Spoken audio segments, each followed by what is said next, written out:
Wake up, who's sweet. Wake your ass up. Good morning. I know it's kind of late for some of y'all, but we are live. I am joined today by Miss Gina. Oh, that's from yesterday. I'm impressed. That's from yesterday. I got on the same shirt I had on yesterday. So what? So what? Daily Toast Umoja should be popping up on Facebook real soon. Shasha is under the weather, right? I ain't gonna go and claim that sickness. Shasha's under the weather, so I wanted, and I had to go in today. Let me see. I had to go in today, but I didn't want to take her because her grandma said I cleaned up my house. I cleaned up my house. Your kid's not welcome. I said, okay, all right. And that's cool, because I understand, because she look out for all the time. Hold on, I need my glass. So, me and the kids stay home. I'm going to be doing some work and some projects at the crib. And, you know how we do. You know how we do. Make it and solving problems from the home front. And, because we could do it. All right, so family, first off, I want to say great Umoja to each and every last one of you. I apologize, I can't find my purple shirt. Once again, I can't find my purple shirt. Are we going to school today? No, Sasha's sick, so it don't make no sense in dragging her out. And this whole sick thing is kind of, because I always be thinking people be faking. You know what I'm saying? I don't know where I get that from. I'm always thinking that people are faking. And so Sasha couldn't go to school on no, we didn't have school on Nia. She couldn't go to school on Umoja because she had a fever of 101 on Gye-Nyame. Right? And I'm like, oh, whatever. So Sasha come home, she chilling, she having a good time, she alright. And then the same thing with Umoja. She go chill over my mom's house, she cool. Then Nia, she go over there and then she temperature increased and my mom was like, yo, boom, boom, boom, got worried about her. Then she come home, she chill with me. Then, what is it? Kumba. Yeah, on Kumba, she was like warmer, but she started playing, having fun. Then yesterday it hit, so I'm like, man, late last night it started hitting. Said we gonna stay at the crib, give her some time to recuperate. So that's enough of me. We're gonna do this toast.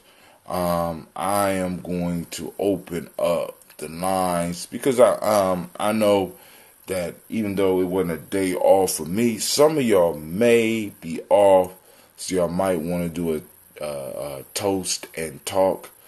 So I will make the lines available so that we can have some conversation on this great Umoja.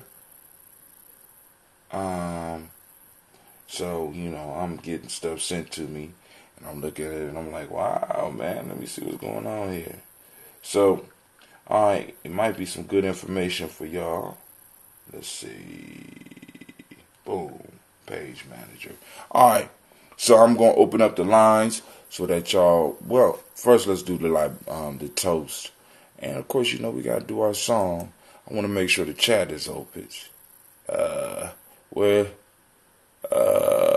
Oh Lord, let me make sure, because I'm looking at some craziness on the screen. I don't know who or what this is.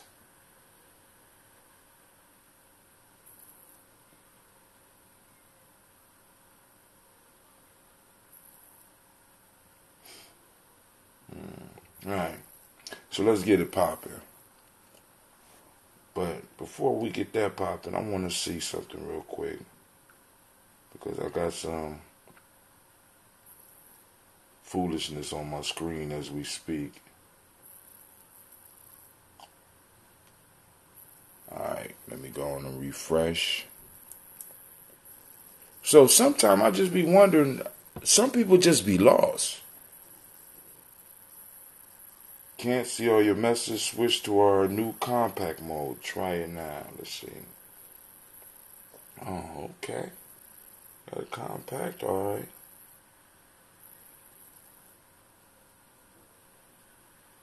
Alright, cool.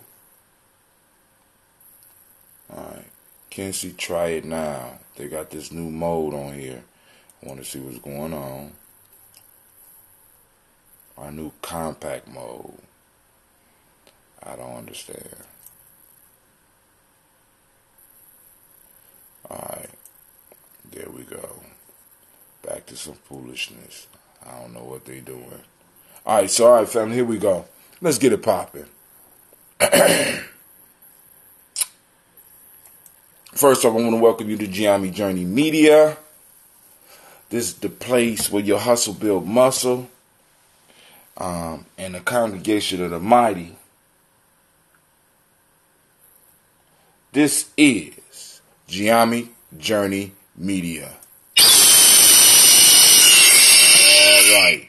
This is a Heart of December production. Of course, this is a daily toast. Where we strive to blow up your old paradigms.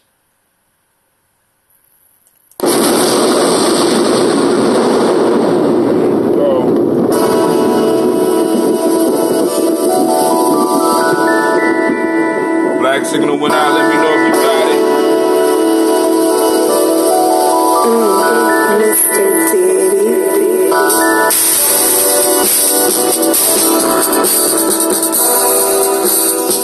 Drink your water. That means you decide to drink your water. Come on, drink your water. But first, take your breath and drink some water. Take your breath and drink some water. Take your breath and drink some water. Take your breath. Drink.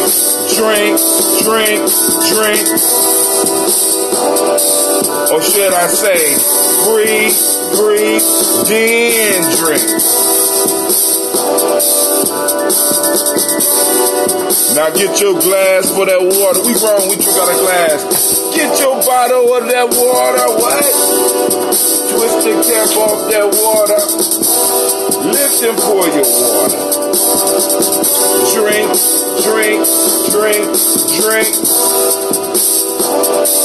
Or should I say, lift, pour, then drink.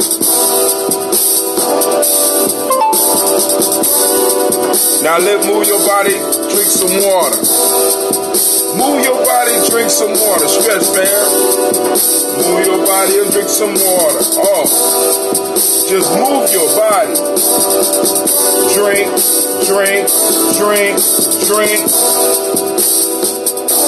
Or should we say, move, then drink.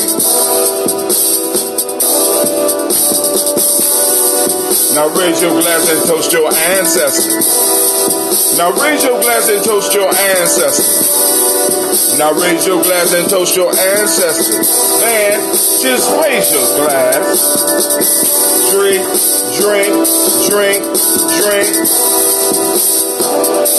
Or should I say, raise, toast, then drink. Take your breath and drink some water. Lift and pour yourself some water. Move your body, drink some water. Raise your glass and toast your ancestors. Breathe, live, move, drink. Remember the 4 pillars of health though, right?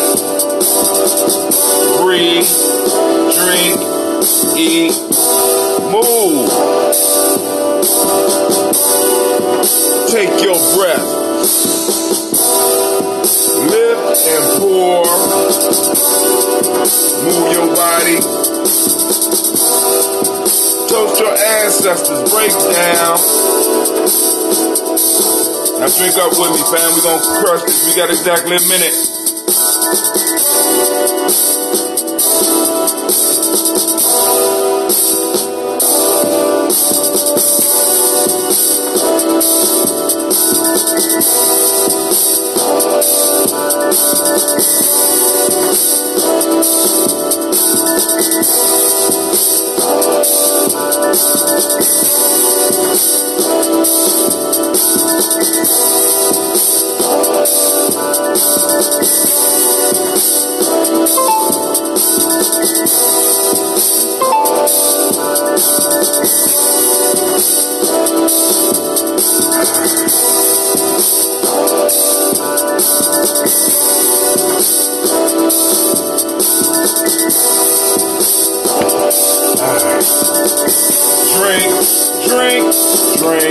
Drink. 33.8 ounces, family. Lift your glass. Lift your glass. Lift your glass. Get your water, man. All right, we're about to move to the 50 ounces. And I don't think I'm ready yet. I tried that last time and I would be off stuff, but we're going to move it. We're going to have to move because I found the 50 ounces. So we're going to move back up to the 50 ounces. See if the training has paid off. All right, family. So, once again, I'm going to open the lines. But first, of course, we're going to get up in here and we're going to pour these libations.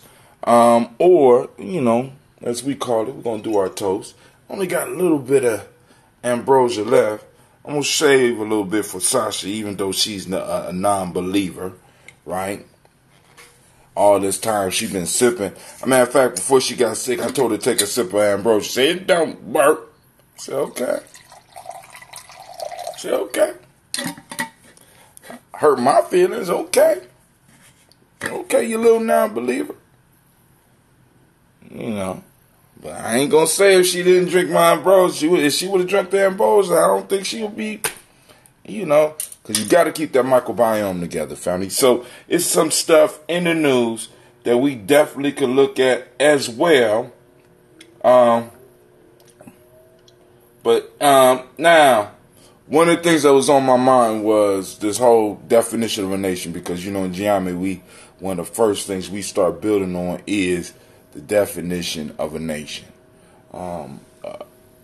Because, like I said, in Gye-Nyame, you know, a lot of us started off on the whole nation builder warrior piece, and we had to be able to really look at what a nation builder was, what a warrior is, you know, what is a nation builder within a nation, you know what I'm saying? When do you stop building and start maintaining? When do you, in a sense, move from building to maintaining and governing, right? And what is the role of a warrior, right? So we had to really start looking at that type of stuff, and I really want to kind of look at, or at least have a discussion about a nation, what a nation is, and what and how, by the way Gye-Nyame look at it, this ADOS thing works out perfectly.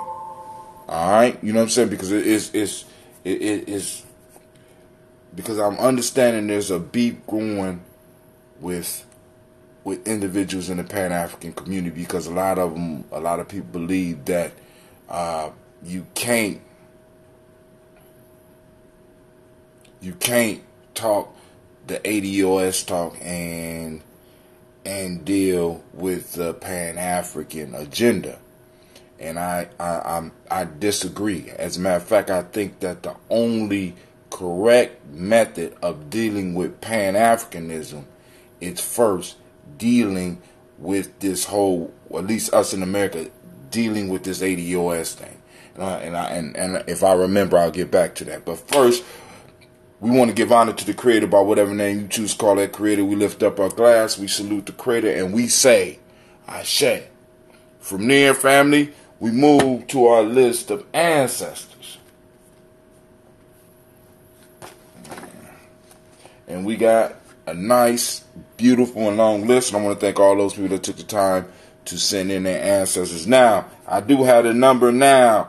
So for anybody that wants to get on the toaster list, get on the black signal as well. So hold on, let's first talk about toaster list. Toaster list is individuals that are special forces of the community, right? Far as Gye-Nyame, you know, they get text in the morning when we do the daily toast. They get text for all the shows that we do on Gye-Nyame Journey, and they're on the list for all of the events, so they get all the texts. Then we got the people that are on the black signal. What is the black signal? The black signal basically plugs you into all of the activities.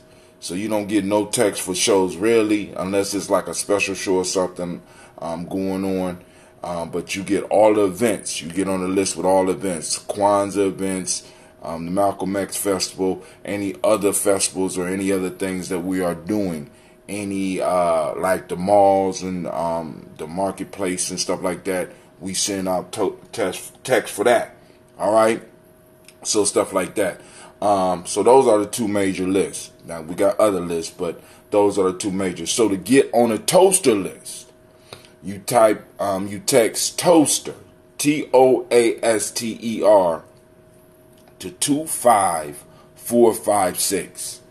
Right? If you want to get on the black signal, you text GNJ to 25456. I think that's it. Yeah, 25456. That's right. All right, so shouts out to Mr. Navita. I see you out there. Thank you for joining us on the YouTube channel. Right? Yeah, I had to get up, man. I was in that tub, man, and sometimes I'll just be like, hey, you know. But I said, let me go and get up. You know, because after I decided, I said, well, I ain't going to be able to take her. I ain't going to be able to take Sasha to work with me. I said, I need to, you know what I'm saying? I'm going to just chill right now. So here we go.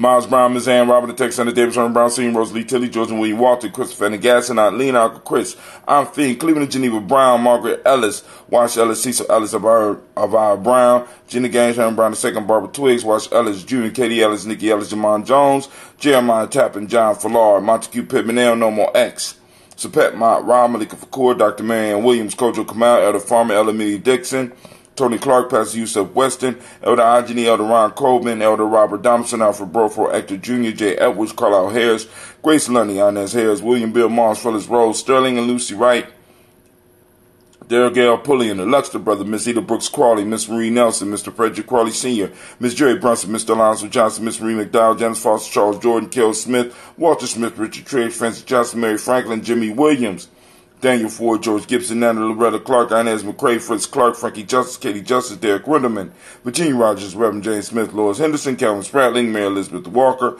William Walker Sr., Sarah Jane Carter, Michael Ford Jr., Kellen D. Russell, Susie B. Smith, Teresa Clay, Melvin Dale Hodge Jr., Herman Copeland, Mildred Copeland, Jenny Clay, Bird Beatty, Sarah Weller, Vita Farmer, Gosa, Sue, Cheryl Harvey, Aunt Charmaine, Aunt Evelyn Theolis, Hasbury, Harvey Hasbury Sr., Linda Dickinson, T.C. Islam, Terrell Dunbar, Will Thomas, Sarah Berry, Mark Walsh, Merle B. Thorne, Pearl G. Thorne, Ida Johnson, Florence M. Carter, Joanne Thorne, Erica Tricia Lewis, Juanita Wright, Robert Wright, George Wright, Mary Eliza Perju Davis, Mary Elizabeth Rogers, Mary Esther Keachler Reese, Linda Watson Hammonds, Jarrell Giles Watson, Sparrow, Slimmy Selvin Lewis, Andrew Holmes, Pearl Moore, Percy Moore, Jr., Mildred Owens, Booker T. Bowden, Charlie Hunt, Sammy Stober, Heather Pearson, Sturgeon Thornton, Richard Thornton, Lavina Hall, Freeman Bankston, Mary Moss, Sophia Peacock, Willie Thornton, Napoleon Kennedy, Mark Ramsey, Paul Ramsey, Matt Ramsey, David Ramsey, Charles E. Thornton, Frankie Quails, Urania Thornton, Bernice Quails, Ernestine Jackson, Frankie Johnson, Teresa Mormon, Leon Johnson, Charles Bell, Vivian Ramsey, S.C. Johnson, Delrita Johnson,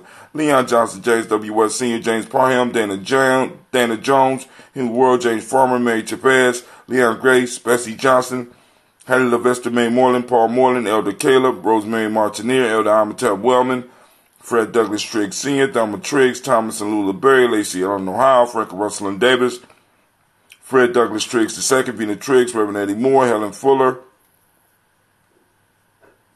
Eugene Jackson Sr., Richard Ellis, Silas Alexander, Charles Maxwell, Percy May Alexander, Arthur Renner, Stanley Lockhart, Ricky Lockhart, William Lockhart, Woodrow Lockhart, Brenda Porter, Deacon Hargrove, Carlos Sawyer, Andrew Parker, Doris Donald, Ellis Murphy, D'Amico Russell, Delamont Arias, Jean and Ruth Jones, Jana Callahan, William Walter West, Najla Perez, Elder Basiji Falani, Jim Robinson, Gladys Johnson, Valerie Clark, John and Mary Sullivan, Dirk Johnson, Antonio Johnson, Delise Waters, DeFridas Hines, Inez Bostic, Edna Bostic, Winifred Scattleberry, Wilson Headley, Elma Hines, Phyllis Lee, Eugene Spratling, Calvin Spratling, Charles Wooden, Penny Brown, Roy Lee Printup Jr., William Johnson, Wilbur Longmire, Edith Cadney, Janice Carter, Michael Carter, Leon Pina Carter, Margaret Carter, William Carter, Lisa Jordan, Charles Lee Mosley, Dorothy R. Blair, Ransom Evans Sr., Sam Evans Sr., Nalon Blair Sr., Edward Stevens, Sue Ann Stevens, Joe Davis, Timothy Butler, Gene Holmes, Dana Jones, Peter Charles,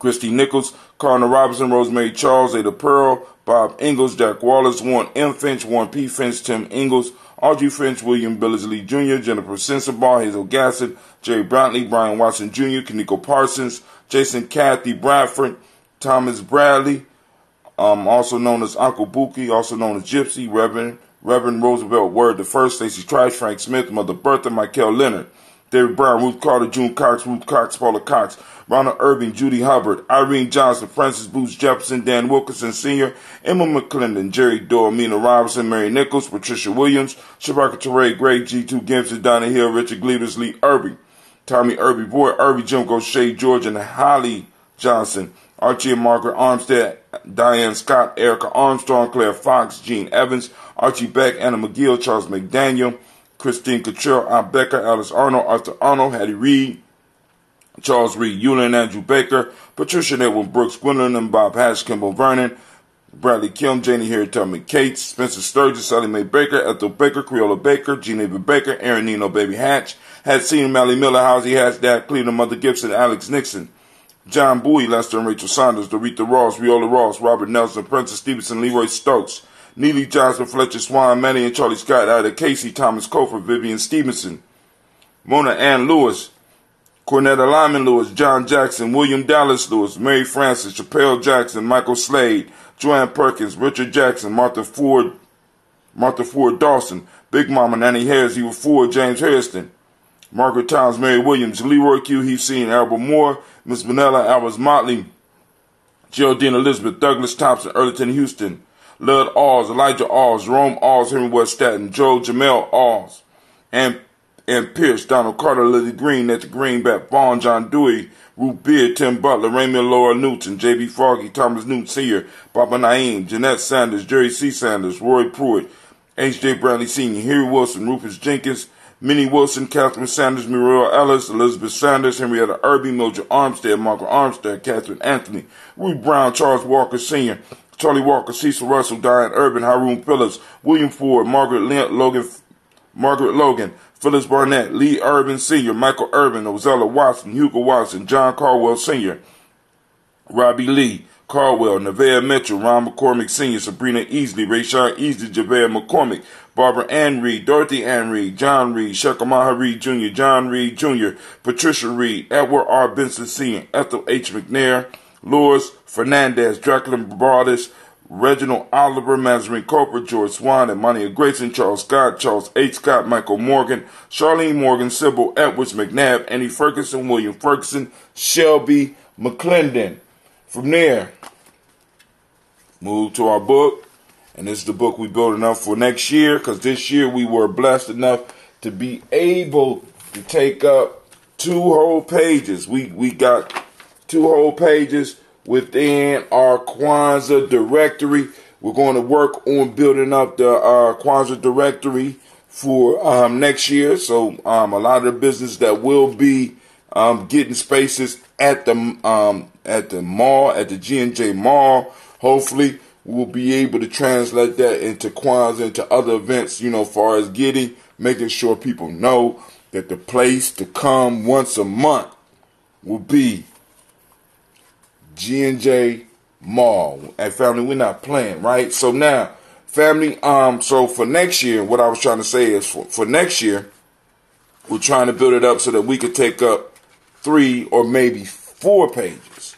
You know what I'm saying? And that's not outrageous. That's not an outrageous act for us, for us to be celebrating our ancestors and be able to go and get them to be getting some real estate on some of the stuff that we do, right? So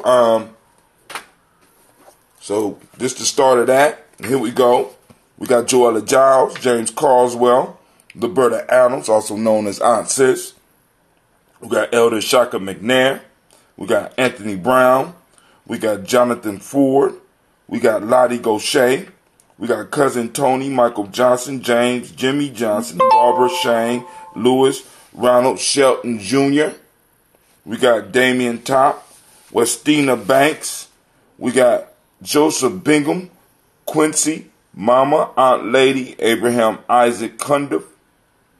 We got Aunt Barbara Lewis, Renee Johnson, Joy Ryan Ross Riggins, Jamonte, Marcus Price, Ness Words, Marshawn McCarroll, Demetrius Beard, Herb Jefferson, Ralph Mickens, Eric Walker, Quasi Sample, Candace Simmons, Severance Clayton, Leonard Jones, Melvin Scott Sr., and Elder Clarence Lumpkin.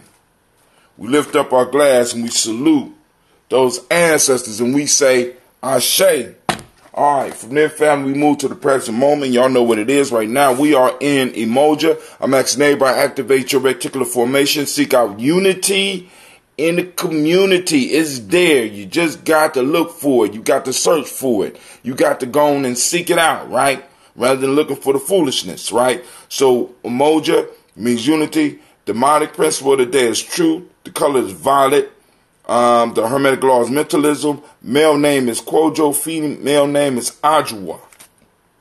Right? So, we lift up our glass to salute the moment, understanding that when we salute the moment, we are creating and sealing a pact between our ancestors, ourselves, and our future generations. We are all part of the same continuum. So we lift up our glass and we pledge to hold up our part.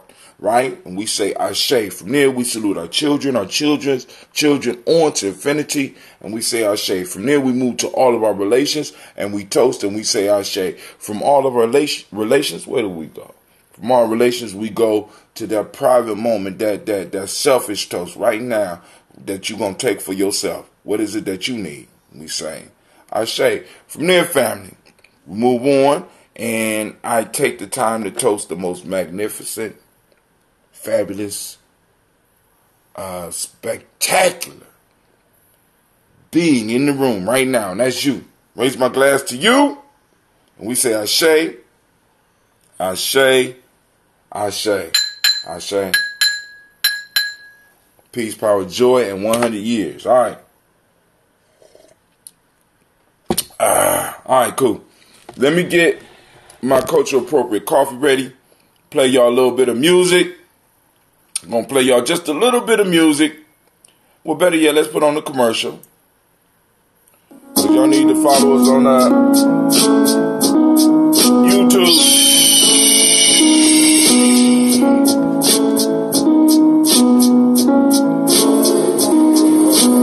I am a Gye-Nyame man. I was born for greatness. My greatness comes from my potent sinner. I pledge to find and connect with my sinner. I pledge to heal my spirit, mind, and body. I pledge to use my hands to build a better world for myself, my loved ones, and my community.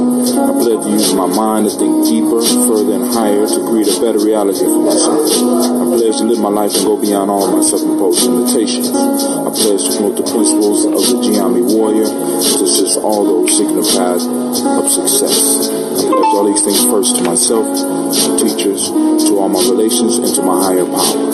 I am Gye-Nyame. Ashe, Ashe, Ashe. And that is the Gye-Nyame pledge that is said by all of our true members at least once a day.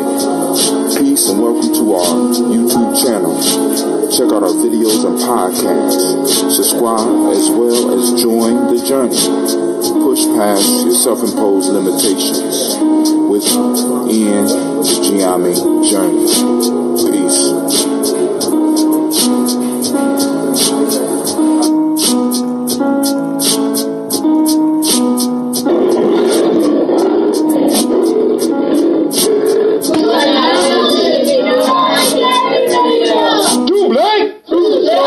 Let's see what this is.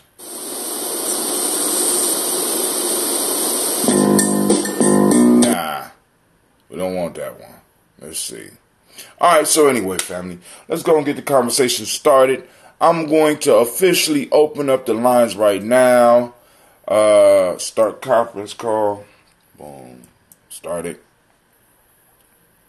So if anybody want to call in, we can have a conversation. If not, I'm just going to start my day, take care of my little girl, make sure my kids get their stuff ready for the school week. But the lines are officially open, 614. Please hold while we wait for the others to join. Lines are open, 614-556-4535. Feel free to call in so we can have a discussion, and we can take discussion in the direction you want to take it in. Of course, I got some stuff that I could talk about, because I could do this on my ear. Makes no difference. And I told you I was going to talk about some nation building stuff. And of course, but let me go to my page manager because I want to pull up some pages from some stuff from YouTube from that's posted on it. So now one of the things that you can look forward to coming out very, very soon is that we will be having our newsletter that's going to be dropping. I've been telling people about it, and I'm making it possible so that you can subscribe. And I don't know whether we're going to do it on a weekly basis or a monthly basis, because part of the becoming part of the journey, being part of the congregation of the mighty, is that people are going to have to contribute to the newsletter. You know what I'm saying? Show me some show the family some creative effort. This call is being recorded. Show some creative effort in us building, right? Somebody just joined us on the line. Who this be? This is Sister Navita. I'm trying to get a quick call in before I pull up at the job and everything. So go ahead. What's going on, Miss Navita? I wanted to have a quick discussion, and I know you may have seen it on my Facebook, but where, an ex of mine who had posted about, I don't care what nobody say, light-skinned, mixed kids are the most beautiful, make the most beautiful children. I mean, mixed, mixed, whatever, wait, mixed. Where it said I'm human, where it says I'm human, and it got a black guy with a white girl and the mixed children. That I seen that one floating around. Well, it was a guy. Well, it had a big black person's hand. Then it had a white smaller hand. Yeah, I seen that. Yeah. I didn't even read. Yeah, so a friend of mine, I didn't want to, I said something to him on his post, but I went to where the post originated from. I can't tell what color this person is, but, and I didn't go look at his page or anything, but I reposted it with the hopes that, because, on my friend's page, when he posted it, everybody was, that's right, amen, and then, you had praise the Lord.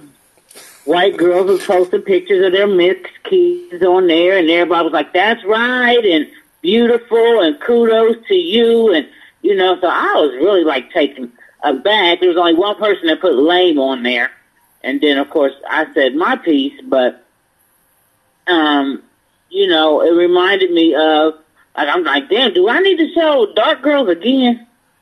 You might need to. Because this shit is ridiculous, because even in the movie, it talked about comments like that really have scarred, our darker skinned sisters and some of our lighter skinned sisters or our mixed black people, because it makes them feel like I'm better.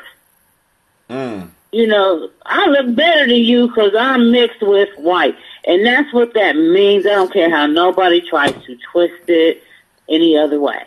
Sometimes light-skinned people are brown. Sometimes they have hair like my texture. But most of the time when people think in their mind of a mixed individual, they're thinking light-skinned and, a thinner or finer curl texture hair. So it's like, we know in the black community what that means, because when they see somebody light-skinned, they'll go up to them and say, are you mixed? So we already know that it's affiliated with a lighter complexion. And then people, really, it really discouraged me that so many people feel this way. So I say this to say also what it produces is because it gives the notion that the children are more beautiful because they're closer to white and you are lessening their black look. That's what I think they're trying to say. So with that being said, my sister was on Facebook the other day and they were talking about this topic or some topic about race or whatever, and this white girl just comes on the post and says, you know what? You light-skinned black girls kill me. Y'all just mad because y'all men don't want you. They want me. Well, white girls. They want white women. Right. And that's this post like that brother made gives the mindset to the white girls like her. You know what I mean? Because now they're like, they want to make babies with me because y'all's babies together don't look good. So ironically, before I seen your post yesterday, I was having a conversation at my night job about this, right? Mm-hmm. And something, so I experienced this a great deal coming up with, and I think I spoke on this before, with my family. And I didn't know just how bad it was until my father had told me I was supposed to be named after my grandmother. My middle name is her name, but not my first name. And he said he refused to allow my mom to name me after her because she didn't like dark people. And she didn't,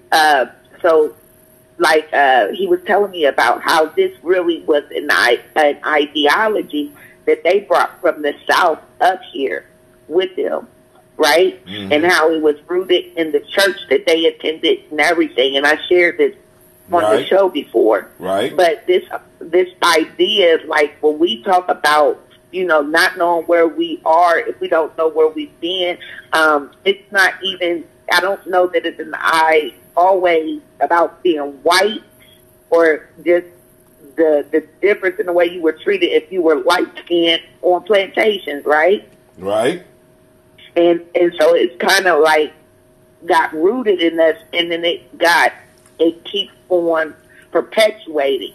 I've almost been in fights. I've been accused of, my girlfriends, a lot of my girlfriends are light-skinned. And people say things to me like, you're cute to be dark-skinned, right?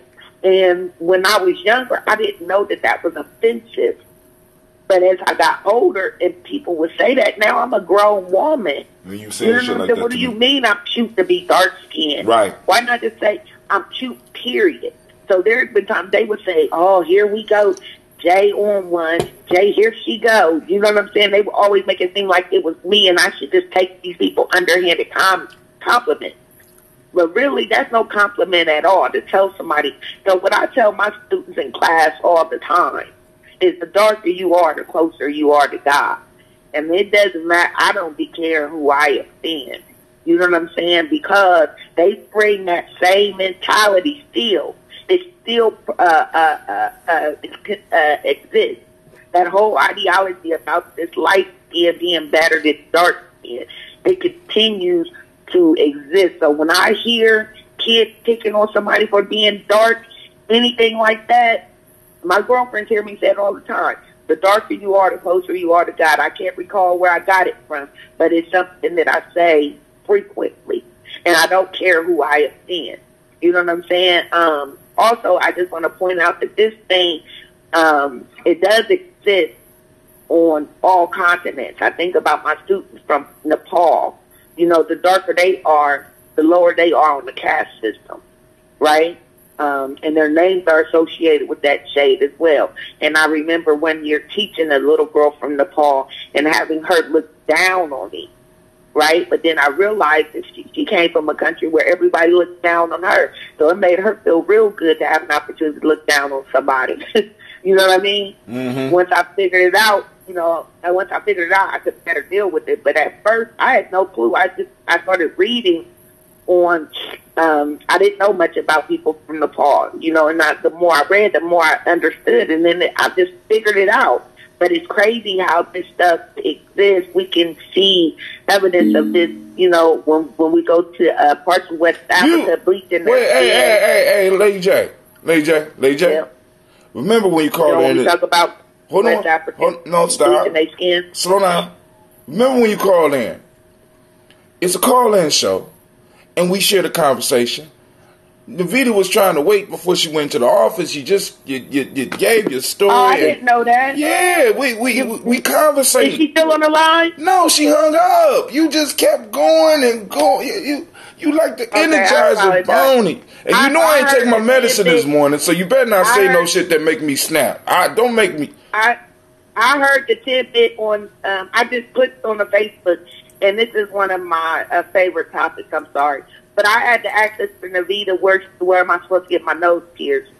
That's what I wanted to ask her. I apologize. This is just one of those things that I just be having to deal with you know, to kind of get me going. I apologize. All right. So yo! What's up? Hey, Quasi, hold on. I got the GOAT on YouTube. So what I'm going to have to do is, I'm going to have to start being able to go on and, what's up, GOAT? Now, I don't know who the GOAT is. But the GOAT got my GOAT right now, you know. But go ahead, Quasi. The GOAT? Yeah, the GOAT. What's the GOAT talking about? Oh, I mean, you got to see the timeline. Maybe I'm missing something. I don't understand. You know, hey, nigga. They talking about some weird shit? No, it's just the way some people open up with some. It's like, what's wrong with you?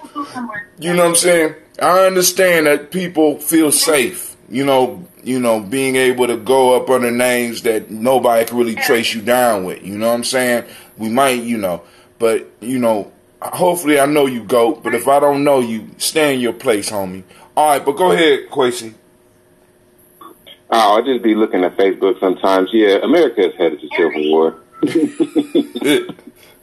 Oh, shit, that ain't had nothing to do with nobody was talking about. My bad. Well, kind of it does, talking about? Kind of it does. I mean, because I got some topics that I want to run through, but, you know, Navita hit on some shit that got Lady J. Oh, that light-skinned thing? That light-skinned, dark. It ain't just light-skinned things, the light-skinned, dark-skinned thing. The mixed babies? The whole mixed babies. Mixed babies look better thing. On that. But you already know, man. I don't even. You know those kids are black, though. At the end of the day, I don't know what they are. Conversation I had, they black. Those are mulatto children. Those two children are black. I don't know. I was about to holler at Lady J, but she too light skinned for me. Shit, I'm too black, too strong, too beautiful. I stay in my darkness. I lay in the sun and get dark every step. I can't wait to be as dark as possible. Whatever. You lay in the sun and get beautiful. That's what getting dark is. Oh, thank you, quite. I just like women. Fuck all that. I like women. Yeah, I like women too. I like all flavors. That's what I'm saying. But it's something I don't know. I do want my kids to be darker than me, though. Now, well, you know, it's kind of hard for my kids to be darker than me. Then, you know, because shit, you know, it's very rarely that I'm able to be out blacked by a motherfucker. So you know, my kids is kind of rough. You know, not really, but all of us are lucky because the whole issue is, like I said, because it's like, you know, those kids are black, and it's like this one of the things that we have to start doing as black people is that we're not accepting everybody. You know what I'm saying? I'm just sorry, Lady J. I know you're gonna disagree. Those kids are black. Listen. I strongly disagree. I'm not accepting. Black folks are not accepting everybody anymore. You know what I'm saying? That's fine, but I'm just saying. Listen. And white people don't like. I know. I don't listen. This discussion is not. This discussion is not about what white people like. I'm just bringing up the point that as black people, we got to stop accepting the motherfucker. A white girl could dance, we accept her in. A white man could dance, we accept her in. I mean, listen. If they are mixed, I believe that they have a choice. Wait, hold on. I believe they have a choice, even if the choice is only in their own mind. I'm not accepting. Kamala Harris. I'm not. Yeah, right. Kamala Harris got a choice. I'm not. Kamala Harris got a choice as fuck, and she's like black looking. He looked like maybe darker than me type shit, or at least about my same complexion. And I ain't giving motherfuckers left and right. how you act. When it's questionable, how you act is how I place you. I'm not on that because the one drop rule don't affect people in the same way that it did back then. Let's move on to another conversation. All right, cool. So now the next conversation that I want to hit on, since Lady J is all sensitive on me all of a sudden, I'm learning. It's almost Pisces season. We got a couple more hours. I'm gonna tell you why I'm sensitive when we gonna move on. Just because you're talking about people in my family. What? I keep telling y'all, I'm one of few dark. How am I talking about people in your family? You talking about mixed people? This is the Lady other J. thing that I just want to point out. You said you want to go somewhere else. My girlfriend light skin, but she's the darkest person I know. She be on her straight. See, but Lady J, you're missing my point. You know that? See, you miss my point because because actually you do be using bully tactics. You know that although you left the streets, you have brought the bully tactics into your intellectual banter. I'm trying to let you know. Because listen, I'm saying one thing and it's like, look. What? Baby, I ain't never denied not being a bully. I ain't never denied not being, I'm sexist, I'm misogynist, I'm all that shit. I don't even care. You understand what I'm saying? Y'all know that. People know that when they call. Sisters know that when they call into me. I'm a man. I don't give a fuck. You know what I'm saying? I'm going to be a man, and that's what I'm going to be. I ain't, but what I'm saying is, Lady J, I'm not talking about your family. What I'm saying is, as black folks, we got to stop accepting everything and everybody because of this one drop rule, because somebody made this rule and we got to accept it. Where is the person mind state? Because I know some light-skinned people who are the blackest people I know. But then I also know some black motherfuckers. You ain't let me finish. You ain't let me finish. You ain't let me finish. You ain't let me finish. Right? See, that's that bully shit. Right? I ain't scared of you. But I'm not talking about you. There you go. I'm about to hit you with this right hook. I know some dark-skinned people, as dark as me, that's white as fuck. And I'm saying, never met anyone darker than you. I'm saying that where a person's mind state, is where I'm going to allow them to be. You know what I'm saying? Especially when it's like when we have to make choices, because I'm talking about circling the wagons. You can't be acting one way and then want to get past us in the wagons. Cause we have orders. What's the orders when people approaching the wagons, Quasi? Say it again. Circle the motherfuckers. No, we already circled the wagons. We got people running towards the wagons. And we got the what's the order? If anybody running towards the wagons that's outside of the circle, what we supposed to do? Smoke their ass. Smoke their ass. So listen, don't come running towards the mat. Don't come running towards the wagons talking about I'm black now, I'm black. Pow. No, you not, motherfucker. Pow, motherfucker, you should have been with us when we was pow. You know what I'm saying? Because Lady J, that's how we let spies in. Because just because you look like us. Fuck that. Alright, now you went to another place. I always go to another place. Don't fly like that. That's not where I was going, I think. I think it's interesting that kind of Lady J. I be analyzing shit, and I kind of you just kind of opened up in a way, and you showed me. I saw everything. I don't you just opened your whole guard up, and I saw your whole strategy. I ain't even gonna put you out there like that, but man, you might need to have a talk in private. About what?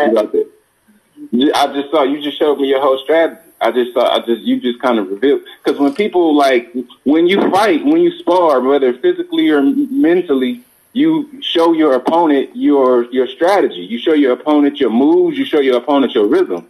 And as much as Floyd Mayweather is a coon, that motherfucker's a beast at people's rhythms. You see what I'm saying? And that's what I sit back and do. I'll sit back and I'll watch your rhythm. So the more you swing, the more you leave parts of yourself open. So I love to counter. You know what I mean? And you don't like getting punched in the body. You know what I mean? So if you don't like getting punched in the body, maybe you shouldn't swing so much. All right. So, AJ, we moving on to another subject. Go to Gye-Nyame Journey Media. We changed the name. The name is Gye-Nyame Journey Media now. I know people going to be confused by that. But I have a flip book on there. I want people to check out, go and look at it. Check out the little flip book because it's about the mall. And also, like I said, we're going to start producing. And Lady J, I'm going to need an article a week or an article a month from you. I'm going to need at least an article a month from you, Lady J. You know what I'm saying? She done hung up on me. You quiet now? I need an article a month from you on whatever you want to be on, because I'm putting together the newsletter. I got this dope ass software that we could put together a quality newsletter and use it to raise funds for everything from us sending kids to Simba to us being able to help finance some of the stuff that we do as far as our meetings, the camping trips, and all that. So this program is dope. Check out the book that I make available. Says check out the flip book for the mall, short and sweet. Just click the link, and it's gonna go to a book. So now, right above that, we got 11-year-old arrested after refusing to stand for the Pledge of Allegiance. Have y'all seen that one? Y'all heard that story? All right, we have an 11-year-old arrested after refusing to stand for the Pledge of Allegiance. An 11-year-old student was arrested after refusing to stand for the Pledge of Allegiance and allegedly telling a teacher that the flag is racist and the national anthem is offensive to black people, according to reports. The boy, a student at Lawton Childs Middle Academy in Lakeland, Florida. God damn it, Florida. The fuck is going on in Florida? Was charged with disrupting. Y'all not ready? Huh? Y'all not ready for my comment? About this one? Hell yeah. Yeah, I kind of know where it's going. I hope you're ready for the response. If you're going to throw it out, as Quasi say, you're going to put that punch out there. Get ready for the counter blow. Right? I don't give a damn about none of that. All right. Was charged with disrupting a school function and resisting arrest without violence for the February 4th outburst, according to Bay 9 News. He was also issued a 3-day suspension. He was arrested and got a 3-day suspension. In the background. That's Lady J. Are you at the school, Lady J? Why the hell would I be at school? Well, no, I'm just saying because you remember. No, you remember because we open. I'm only home because Sasha's sick. Well, turn off the TV in the background, girl. I know you watching your favorite soap operas. I know you into that shit. Why would y'all have school today? I'm confused. You know we remember we did. It's about the noise in the background. No, we do. No, we do parent teacher conference on this day. You don't act like you don't know. They need a union. That's what they ain't no damn way. Well, turn on those soap operas. I don't think it's my team. I don't know what that is, but okay. I have one on headphones. His mother, Dakiria Talbot, said officials took things too far by arresting her son, who she said is in gifted classes and been bullied in the past. My son has never been through anything like this. I feel like this should have been handled differently, she said. If any disciplinary action should have been taken, it should have been with the school. He shouldn't have been arrested. All right, so I'm gonna stop right there, Lady J. I know you got a comment on that, and this I'm reading this because it was one of the most popular ones. This article reached 417 people through Gye-Nyame Journey, and it was shared 8 times. Wow. Go ahead. Yeah, it just sounds like propaganda to me. Go ahead, explain. Sounds like bullshit. Wow, you know what, Lady J? I was actually, I thought you was gonna come from a whole nother angle. I was actually. Yeah, I am. I am. No, I was actually kind of thinking that shit too. But go ahead, go and finish. It's definitely It's definitely sensationalism. It has it written all over it. But the piece that I want to say is that I too am America. When I look at the flag, Now that's the angle I thought you was come from. What? That's the angle I thought you was gonna come from, rather than. Oh, well, you thought right. Go ahead. Go ahead. So my conversation with my students, we say the pledge every day in our town hall meetings, and a lot of times I'm the loudest voice because I want to remind these crackers that this is really pretty much more my country than their country. A lot of them came over here. Their ancestors came over after my ancestors. And so I'll be needing to serve as a reminder. I need to be serving as a reminder of who built this country. I need to be serving as a reminder of who died, and whose blood that is on that flag. My people have fought in every war ever fought on this soil and abroad for this country. And unfortunately, a lot of times they came back to be treated like second-class citizens. And still, we rise, you know. And so I at my school, it's not required that you say the pledge. It is required that you stand. But like I said, I feel like something, you know, it's how you look at things. And how I look at it is that this is my country. And my people fought, my people died, my people sacrificed. And though this country is not perfect, it is a lot better than a lot of other shitholes. And so, you know, that's how I look at it. That my people built this country. This is my country. What they got to do with standing for the pledge and having a child arrested for that shit? I mean, I mean, because I agree with you on that shit. This is my country. I think that story is sensationalism. And what I was going to say is what it sounds like. Now, hold on. Is the New York Post? Because this is the New York Post. Now, I don't know if that's... So what? I'm just saying, no, what I'm saying is are they a reputable news source? I don't know. I posted it up, and I have heard... Yeah, but they're also known for sensationalism. Okay. Well, I mean, but all right, cool. But even in the sensationalism, my dear, please explain. That's what I was going to do. Get to it. Get to the chase. Get to the meat. From my experience working with young people, is that it started out about the pledge, and it ended with something much greater. You see what I'm saying? It went somewhere else. Real quick, if you don't mind, Hakim, and then I'm going to let someone else speak. I just want to give an example, right? This past Halloween, I go to school, right? Mm-hmm. And as soon as I walked into the building, I see this girl with like a 4-gallon size bag of candy, right? Uh-huh. So, you know me, I'm a fat ass. I really just wanted some candy. But then the closer I got to the candy, I realized that that if I took the candy and she was busted with the candy, I was going to go down with her because she was going to make sure administration knew Miss Ross seen her with the candy, and she gave Miss Ross some candy. So she hands me the candy bag, and I couldn't believe that because I thought she was going to hand me some of the candy. She hands me the entire bag. So as soon as she hands me the bag, I go, "Bouquet," and I walk off. Kids don't move. Now, mind you, I ain't even told you that this is a mentally disturbed student. These kids are in the small classroom. You know what I'm saying? So this sets the little girl off. She runs. I walk into the office. I walk swiftly, but she ends up going off, right?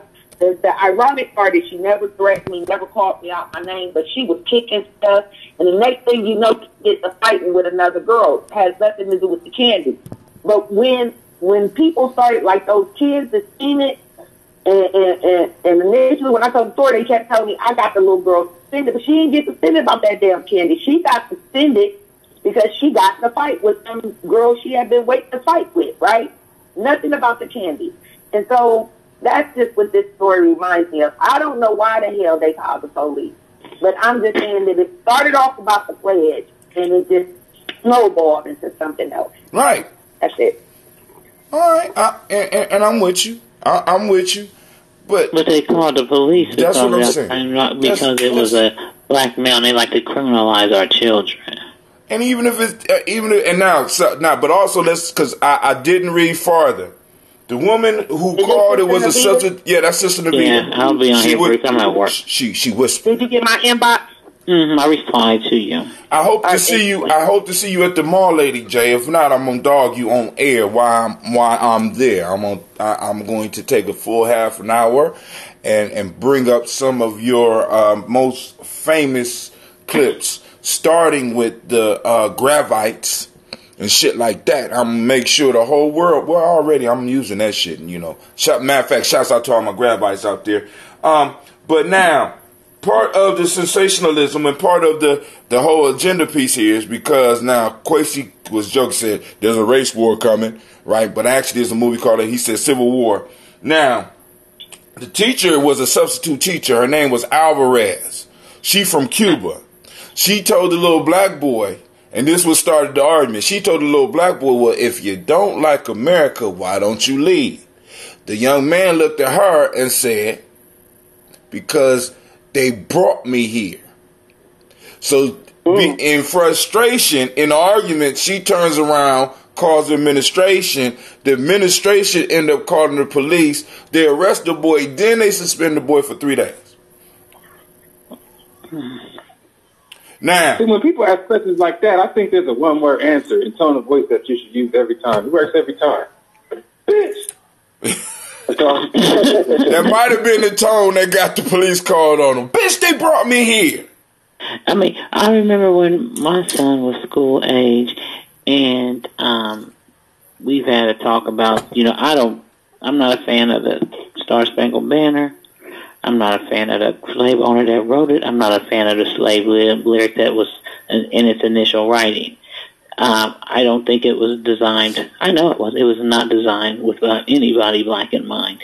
And I don't make my son say it, and he does. But then when he was at school age, there was an issue with that.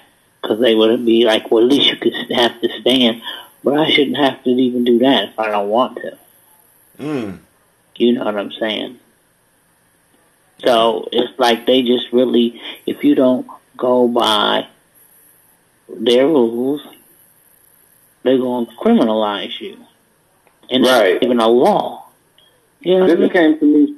It came to my mind, too, like, it's a cycle that ultimately leads to submission. Like, you know what I mean? Because you got to go to school. Like, if you don't go to school, it's truancy. And then when you're at school, you got to stand up for the flag, and then the flag. That's that integrity piece. You know what I'm saying? It's compromising your integrity. If you feel that that's the meaning for you to, for me, that's how I feel about that song. It's the meaning Shasha. to me. To me, it's like a Jew singing a song that Hitler made. That's how I look at it. And I am not doing that. And my son doesn't have to do that. And I don't feel like he should even have to stand for it. His integrity is in question here if that's how you feel about it. So, I was kind of tripping that Anthony Hamilton sang the national anthem at the All-Star game last night. I was appalled, really. I was like, I heard about that, and there was 2 of my friends were actually on Facebook talking about it, and one of my friends said he did a wonderful job, and the other said she felt he butchered it, and she said it's such a beautiful song. I love the song, and I said, no disrespect, but I'm just going to give you a little history lesson on the song. You know what I mean? We were still enslaved when the song was written. It was written by a slave owner. And they even had a paragraph where they had a sentence about slaves in the song. Well, they did. Well, Navita. But some people could argue, well, at least they did it. At least they did acknowledge us. the thing about the That's song like saying, we're glad they gave us Jesus. Anyway. It's kind of like church. It's kind of like going to church. It's not even the words that people like. It's the pitch. It's an emotional. It's emotional. It starts low, and then it goes around. You see what I'm saying? When you have those dips and peaks and valleys, it has an emotional. It makes people feel the way. That's the vibrational frequency attached to it. It gives you a beautiful feeling. I feel just a vibrational frequency, which I never thought about it like that. It hits you in certain parts of vibration-wise that are appealing. Like, right, and don't let black people get to sing it. Hit it, Quasi. I didn't know you could sing, dude. That was pretty good. That shit was beautiful. What's up, Jacqueline Brooks? He said, I'm about to Y'all all might be down. Call in, Jackie. 614-556-4535. I need some articles. Goddamn, I need some articles, Jackie. Who just hung up? Navita just got caught on. Going back to work. She got caught on the business phone. All I right. don't see no more ladies. They don't leave. Family, listen. So let me give you what's next. Since it is Unity, Sister Jill is putting out a challenge. It's on the Gye-Nyame Journey page. Greetings, family. As we continue to live the principle of Kwanzaa, known as Nguzo Saba, let's talk about unity this month. In honor of community and our great history, let's post acts of unity. Tag someone and let's unite. Now, one of the things that I've been doing for maybe the last year is asking people on the daily basis we focus on the principles on a daily basis. Why, Brother Hatem? Because first off, if you want to start dominating something, you start changing the names and start changing how people view things. As Kwesi say, get an emotional attachment to some shit. You know what I'm saying?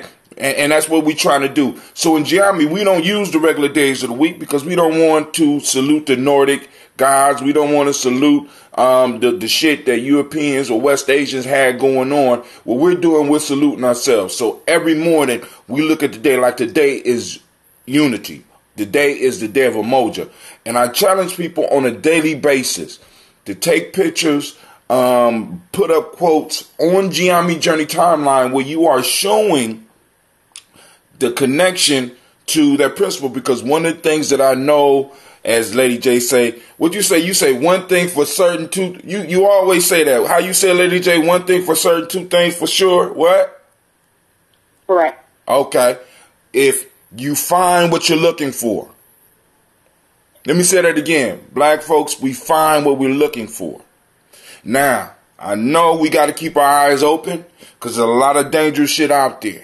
But along with a lot of dangerous shit out there, some good shit going on that we need to start focusing on and being able to see a little bit clearer. When you see an example of unity today, take a picture of it, post it up on the timeline. Post it up on your timeline. But if you got a ratchet timeline and you don't want to ruin your ratchetness, by all means, use Gye-Nyame Journey and post it. You know what I'm saying? Because we got maybe a couple hundred people a day coming to the timeline. All right. I don't understand why you can't be ratchet and conscious. I know. Wait, hold on. Time out. I ain't never say you couldn't. I am a living contradiction. Okay. You got to understand. I seen a stripper last night with this Gye-Nyame symbol tatted on her. Ooh, I love her. Ooh, I would have been tipping her. Ooh, girl. I like that. Shake that Gye-Nyame. Shake it. You know what I'm saying? But I mean, because now, when I say ratchet, I'm not talking about necessarily, because I know conscious people that do different things. We don't all agree. Now, but the one thing that, because Sister Kim brought up a point about this whole God thing, because a lot of us, we be falling out about this whole God piece, you know what I'm saying? So, some people call it Allah and Islam, and I mean, it's just morning, people. Morning. I'm like, yo, I'm on the ancestral train. I ain't got time for all that shit. I never met God, but I met my grandmother. I'm just being honest with y'all. That's how I feel about stuff. So one of the things that I use to break down walls is, especially when we talking to other people, is getting on the ancestral piece, going back to the whole being conscious and being different. Being conscious doesn't. Now let me ask you something. Hold on. Being conscious doesn't mean that we all do different. I mean, that we all do the same goddamn thing. Quasi like different shit than I like. Like we just did a show in the hookah bar. According to some conscious people, we shouldn't have been doing that because that is as unhealthy as hell. And me and Quasi kicked it, and then went out and ate some other unhealthy shit. You know what I'm saying? Then I dropped him off at the car and took my unhealthy ass home and probably had a beer afterwards. So, you know, there's no one way to be conscious. But somebody was about to ask something. Go ahead. How do you regard your grandmother's God? It don't matter how I regard my grandmother's God. See, I regard my grandmother. I have respect for my grandmother. Now, any wisdom that she partook from that God, by all means, and she was able to pass it on to me, thank you. See, because when I'm talking about now, because my whole piece was now, I never was super deep into my grandmother's. I take that back. I grew up in my grandmother's religion, which was Christianity. I learned how to read using Christianity because I would practice reading along as we did things in the Bible. That helped me, along with comic books, helped me really get a good grasp of reading. I learned I had the ability to memorize in the Christian church. Now, but as I started coming into information, I started understanding that the stories in the Bible were very similar to other stories. And I'm like, these are stories. All right, then I got a new word for it. These are myths. Now, I'm not going to let these myths go and rule my life. You understand what I'm saying? So, boom, I have respect for what my grandmother believed because it helped me to a certain point. But I'm not necessarily a blind believer in what she had. You know what I'm saying? My grandmother had a deep love for Jesus, and I'm not going to disrespect that. But I have a love for my grandmother, which supersedes my love for any one of these deities because I never met them.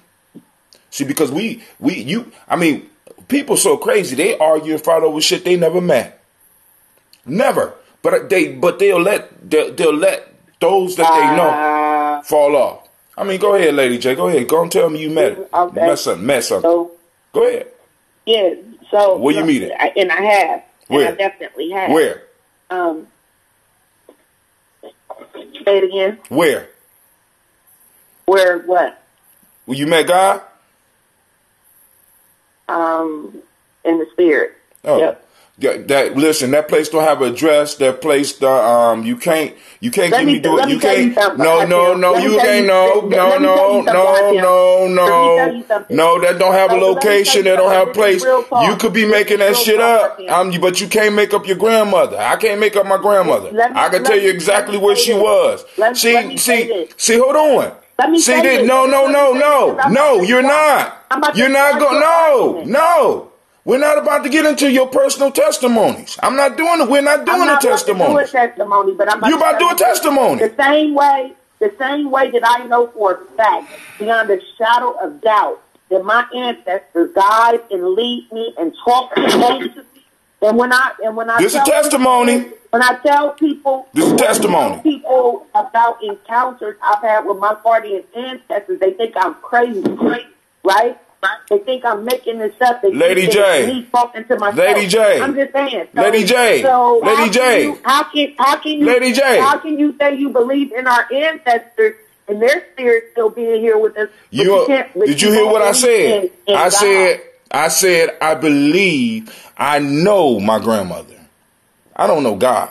I'm talking about. No, hold on. Time out. Now, hold on. Now, and I ain't say nothing about necessarily not even believing. I know my grandmother. I know my grandfather. I knew them. I had actual way. Listen to me. Listen.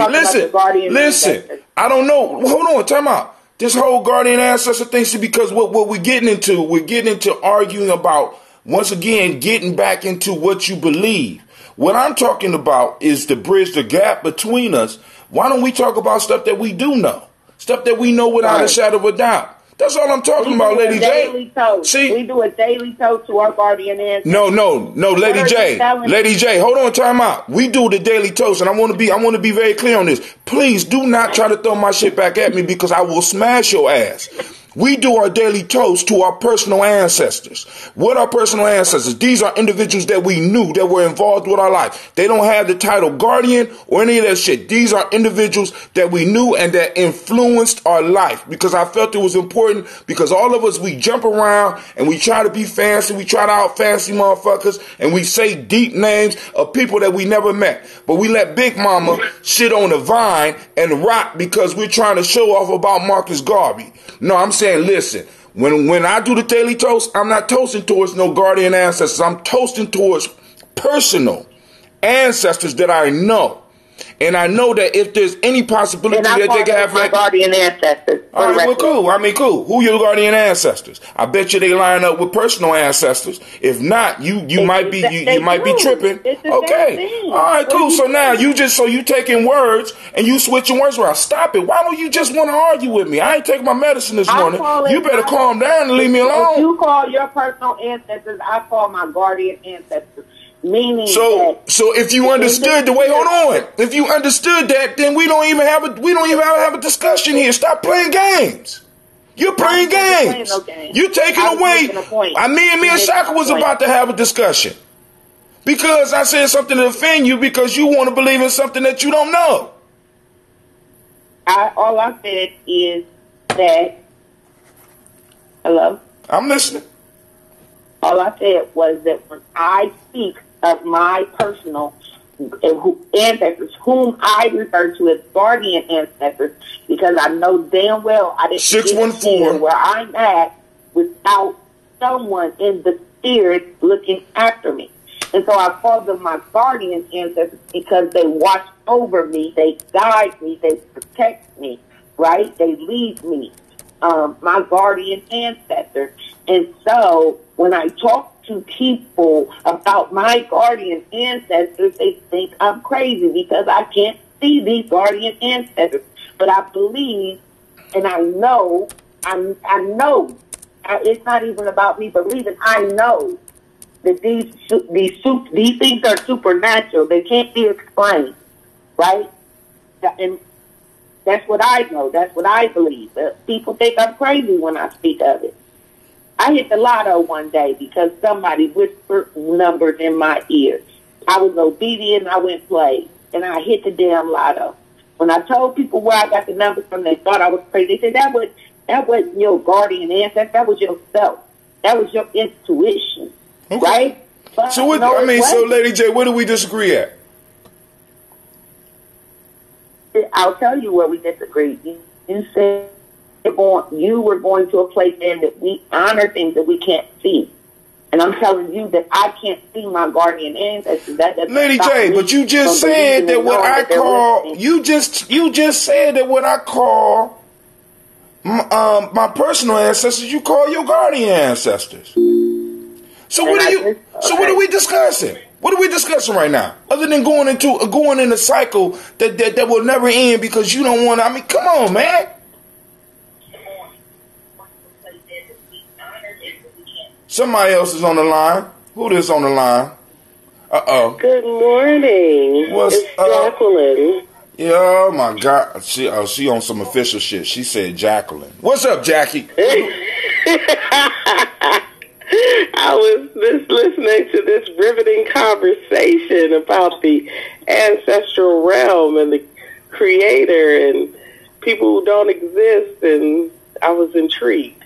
Right. Well, I mean, I'm just chopping it up. We just chopping it up. But if you have some comments, by all means, do. Lady J, meet my sister Jackie. Jackie, meet Lady J. I think I know Lady Jackie. Yeah. I spoke with Lady J before. Don't we have a mutual friend? Who is that Shasha? Shasha, hi. Don't we have a mutual friend? Who would that be? Is this who is our mutual friend? Maybe I know who it is. She has a huge bottle. Like it's monster. Read some comments too if you get a chance out there. Okay. It's Tamiko. Is that your friend? Tamiko. Oh, maybe not. Are you? You have multiple sisters, Hatim? Oh, you said who? You have multiple sisters. Oh man, are you kidding? Oh, you talking about my? Okay, cool, yeah. I mean, you my sister, Lady J. Jackie, you my sister. Jackie, my sister. Now I got. Oh, I thought it was the sister. Okay, sorry. No, that's not. No, I've been on here before. I agreed with a lot of the stuff that you said in the past, and we had conversation last time. Yeah, that I called in, but No, I wanted to ask a question, actually. But hold on, before you ask that question, Jackie, Miss Jackie already asked, what's the number again? And Avita said, can they get the pick 3 today, Lady J? So go on. Hey, true story. 2 days ago, I played 30-10 pick 4. My birthday is 301, and it did come out to pick 3. It came out 301 straight, and I did not play it. So I was at neck care for 2 days, which is why I missed y'all's show Saturday night, because I was just very close to the edge. But Sister Navita, sure enough, I played 30-10. It came out 301. So I'm on it. I'm on it, and I'm going to be at the I hit the number. I'm going to be at the market, the G&J market, spending all my ends and dividends. You better come regardless. Don't use that as a fucking excuse not to come. I actually think I'm out of town, Hatim. I ain't even gonna lie. I think that I am somewhere on Saturday. Whatever. That's why I did. Don't show up. I dare you. Go ahead, Jack. Yeah, I don't do bully tactics, bro. Okay, I'm not bullying. I'm promising. I'm promising. As soon as you started making threats, I'm promising. Yeah, ain't no. This ain't no. That's okay. You already know how I operate. Don't show up. You started making threats. I made as a plan. Don't show up, Pisces. That's it. I dare you. Go ahead, lady. Miss Jackie. Go ahead, Miss Jackie. You got a question? I ain't trying to get ready. All right.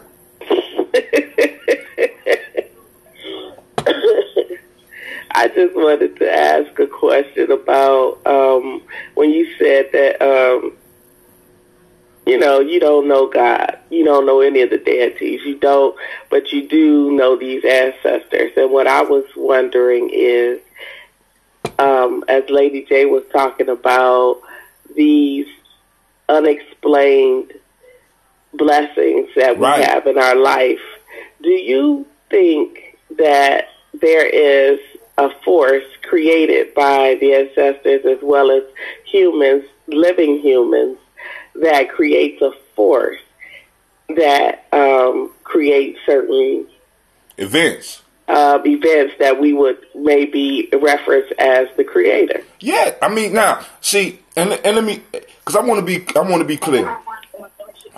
I brought that conversation up because one of the things that I see that get in the way a lot of times when quote-unquote conscious people are talking is the whole object of religion. We got certain people that I can't fuck with you if you don't work with Jesus. And I can't fuck with you if you don't work with Allah. We got certain people, and and they look down on certain people that don't see things the way that they do. So that was the reason I said that. But I do understand, and one of the words that we use for that force that you're talking about is Ashe. That's the Ashe force. You know what I'm saying? I didn't hear you. You said is our faith or text? That the word that is used for that energy that you're talking about is Ashe. The thing acting with our ancestors as well as our own energy that's acting with us. Now, a lot of times we attribute that to the creator, and it can be the creator because I don't know. For me to sit up here and be like, and tell people I know there's a creator. Now, I can tell you what I believe, but I can't tell you I know that there was a Mima, and I do understand do you know that Mima is with you after she has passed? That's what I want to know. Can I finish? You know that? Let me finish. Now, not only do I know that, I could prove it scientifically. Okay. I can prove that there's a force by which we call God, because all words are ambiguous, and that force is whatever energy to put things in motion. So it is. Lady J, if that make you feel good, by all means, you could go to sleep on that one. You go to sleep on that. It is energy. It is all those things, and because words are ambiguous, some people just choose to call that word God, right? And our ancestors are God. Listen, like, Lady J, all of those things. Baby, yes. Lady J, if you know what you know, just let it go. If you know what you know, let it go. See, because once again, we getting into this Well, you got to hear me. You got to. No, I know. I don't know what you're saying. If that's the way the universe worked for you and it's been working like that, baby, by all means, keep that shit rolling. And don't. I'm not co-signing no shit like that. If it works like that for you, be satisfied and know that. You understand what I'm saying? All I'm saying is she asked the question. Like I said, I can scientifically prove my grandmother still, the energy is still around me. It's called the law of conservation energy. Things do not, what is it?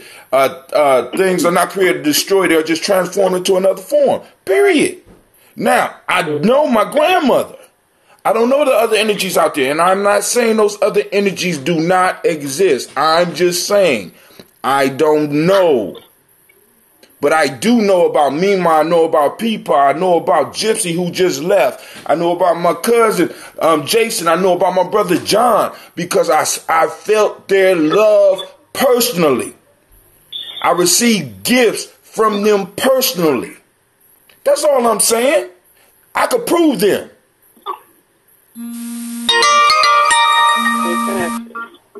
That's all I'm saying. But, Allah, even though people killing for him, never met the dude. Might have offended somebody just right now by saying dude. Never. Jesus, I done heard this story. I done heard the stories. Never met him. But I tell you what, when I told my brother John, I want you to go to Africa with me. He said, brother, I'm going to go to Africa with you. And I thought it was fuck around. And then when I said I need money for the tickets, John sent me the money for his tickets. Right? Without a hesitation. You understand what I'm saying? I know that. Who is this? This my brother. This John. I don't know if you met John.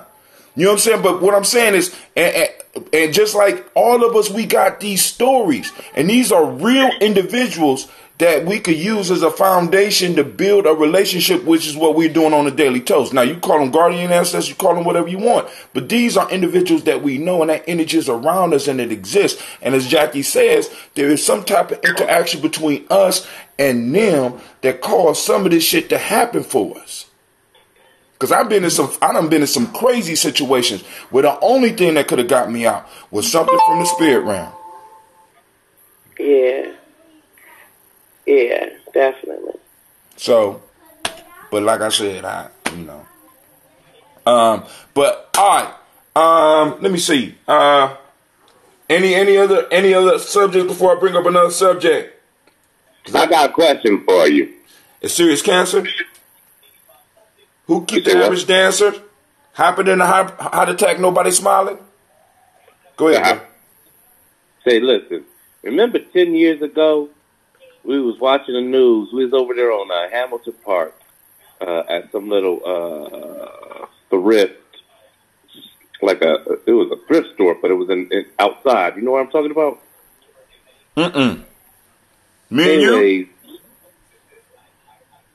Anyways, I remember we was watching a story about that oil spill, the whole BP thing. And how, after it must have been days or weeks that they have been trying to figure out how to remedy this leak. All this oil going into the ocean. Remember that? Yeah. Yeah. And we was watching a story about how the single cell organisms came from the base of the ocean. And came and created a cyclone and dragged all the oil down to the bottom of the sea.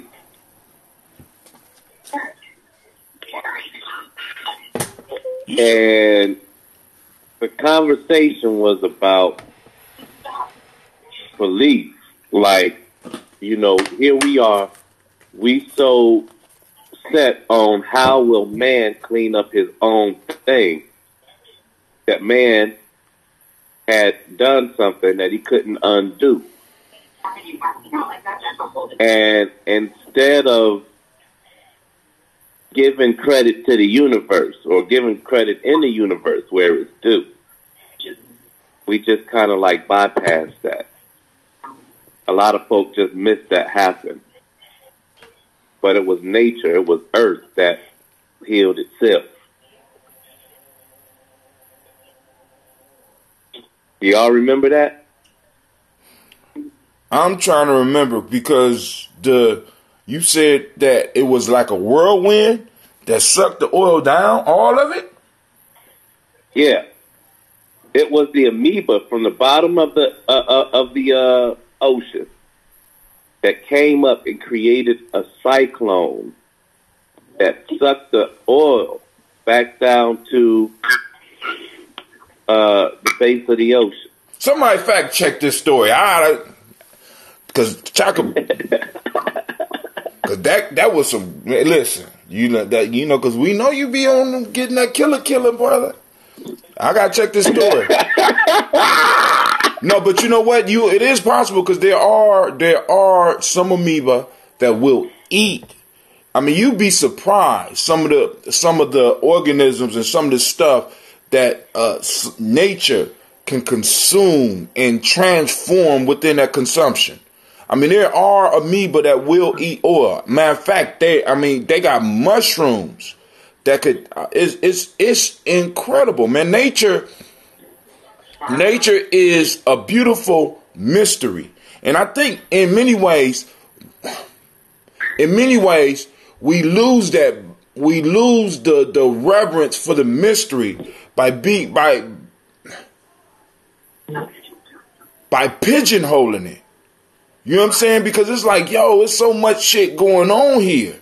I mean, this is a whole system. It's even beyond it's not, because a system is like a machine, but it's a organic being. I mean, you listen. For any field of science or any subject matter that you are not, that you're not well versed in, you have to trust in man to decipher that for you, right? It's like there's somebody with letters next to their name who you trust because they got letters next to their name. Okay. And in a sense, that makes what do you say? It makes us dependent on these individuals' knowledge to explain stuff to us. What is the world without those specialists? Have we made them God, really, in our lives? Have we made their information superior because we're experiencing something that they're explaining through their allegory? But is it real? But the reality is that belief is what empowers everything. So do we believe more in his or her narrative that they bring about these subjects because of their expertise? And when does that information and that understanding replace our faith in who we cannot see?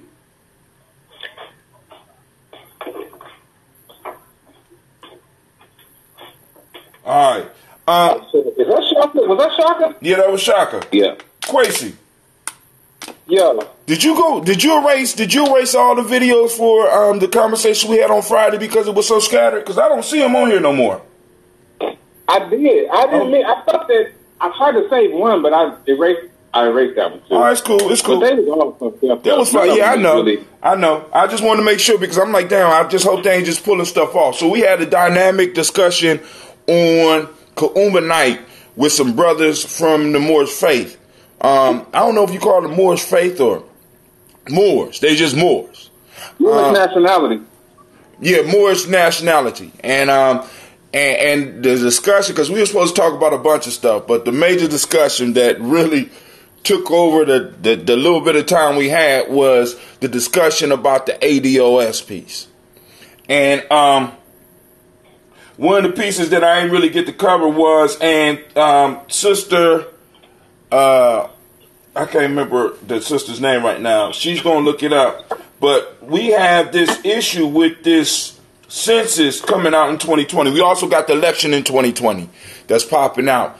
How would people right now that's on the call right now feel about on the 2020 census if they had a box that you could check that had ADOS? And for those that don't know what ADOS is, that means American Descendants of Slaves. Would you check the box?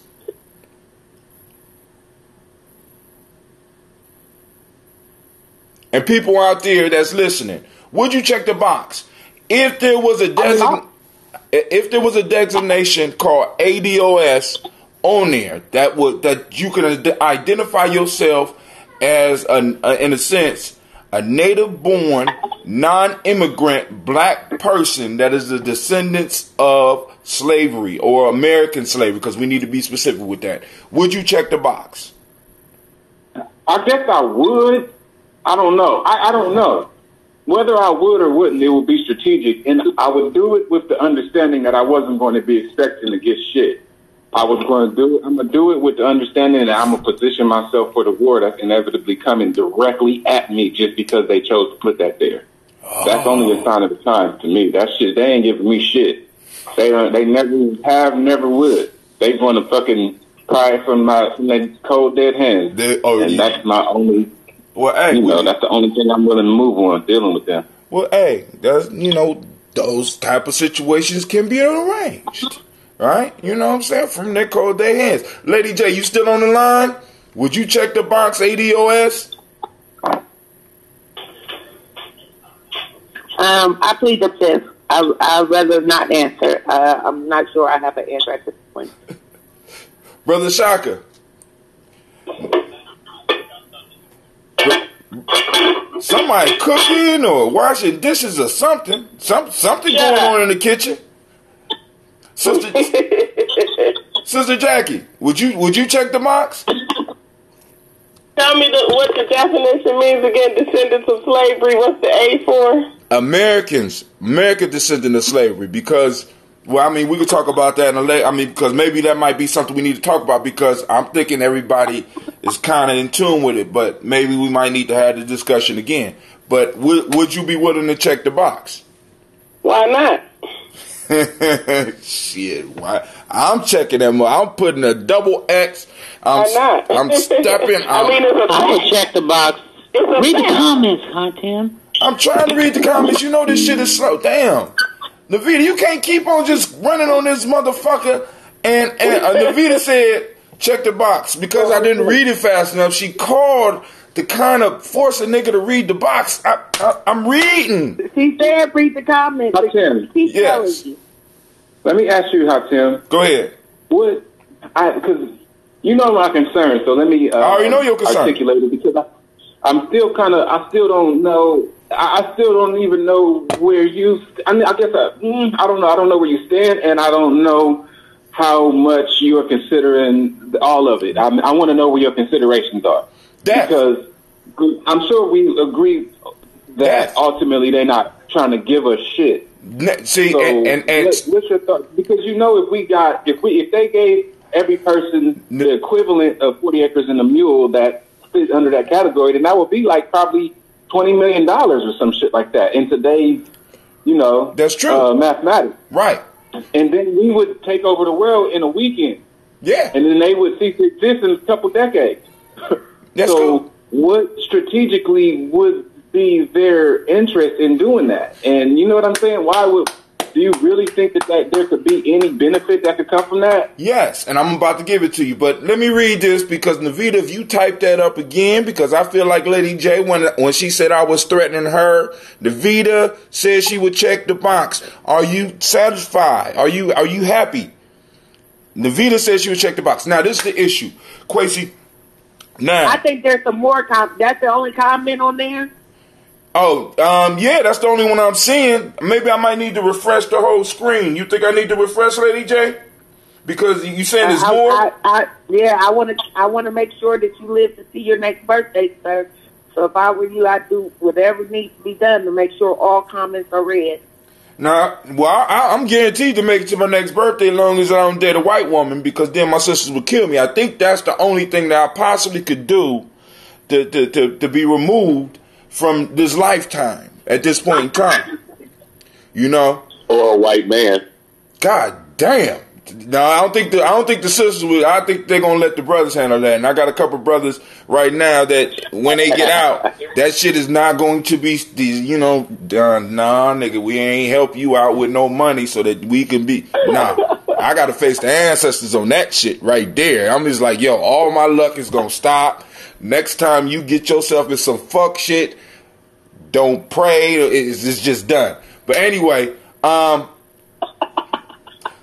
Quasi asks a very good question because Quasi is in warrior mode. We got to understand, family, because what he's saying is, what is the strategic advantage for them to give us anything? And the piece is, the way that I'm looking at the whole ADOS movement is that I'm not asking them to give me shit. Let me be very clear with you, Quasi. I'm not asking. See, we asked for the 40 acre and a mule. We asked to be treated right. We asked for equality. We asked, no longer are we asking politically, we're taking, economically, we're taking, through government systems, we're taking. My piece is, I'm putting it on the books and I'm giving motherfuckers an option. Let me know where you stand. As a politician, then boom, you don't want to deal with the ADOS piece. I need to remove your ass from office. If you are in a district that I can influence, because I want to take over where we are. And what we need to be able to show people is that all these motherfuckers are not our allies. I'm looking for my group. And I think the census will be a major way to help me. See, because the whole piece is, Quasi, it's never been about with me waiting for motherfuckers to give me shit. What I'm going to do is, as you said, I'm going to take the boot that's on my neck. I'm going to twist that motherfucker's ankle. I'm going to put him down, and either he going to kill me, or I'm going to kill him, or he going to give me what's owed to me.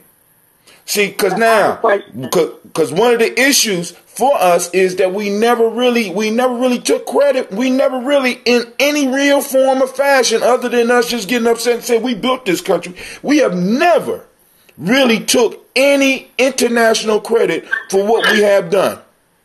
We need to start saying that shit. I have a question. Go ahead, Lady J. So would it be the same as just adding African Americans? No. And having no. And having other black people check other boxes? Ooh. Yeah, but how would you guarantee? Like, for example, because African American, Lady J, if you really look at African American, the term is.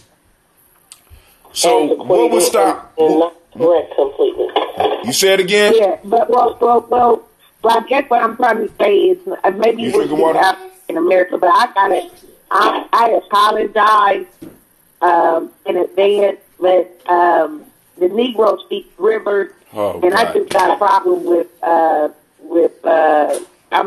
know I'm a descendant of a slave, but I don't want that to be my label. I could be a descendant of an inventor, a descendant of greatness. I don't know. Like, well, one thing we have to realize is words function as things. They hang in the room. They are actual things. And when you say certain words, they hit people in a different way.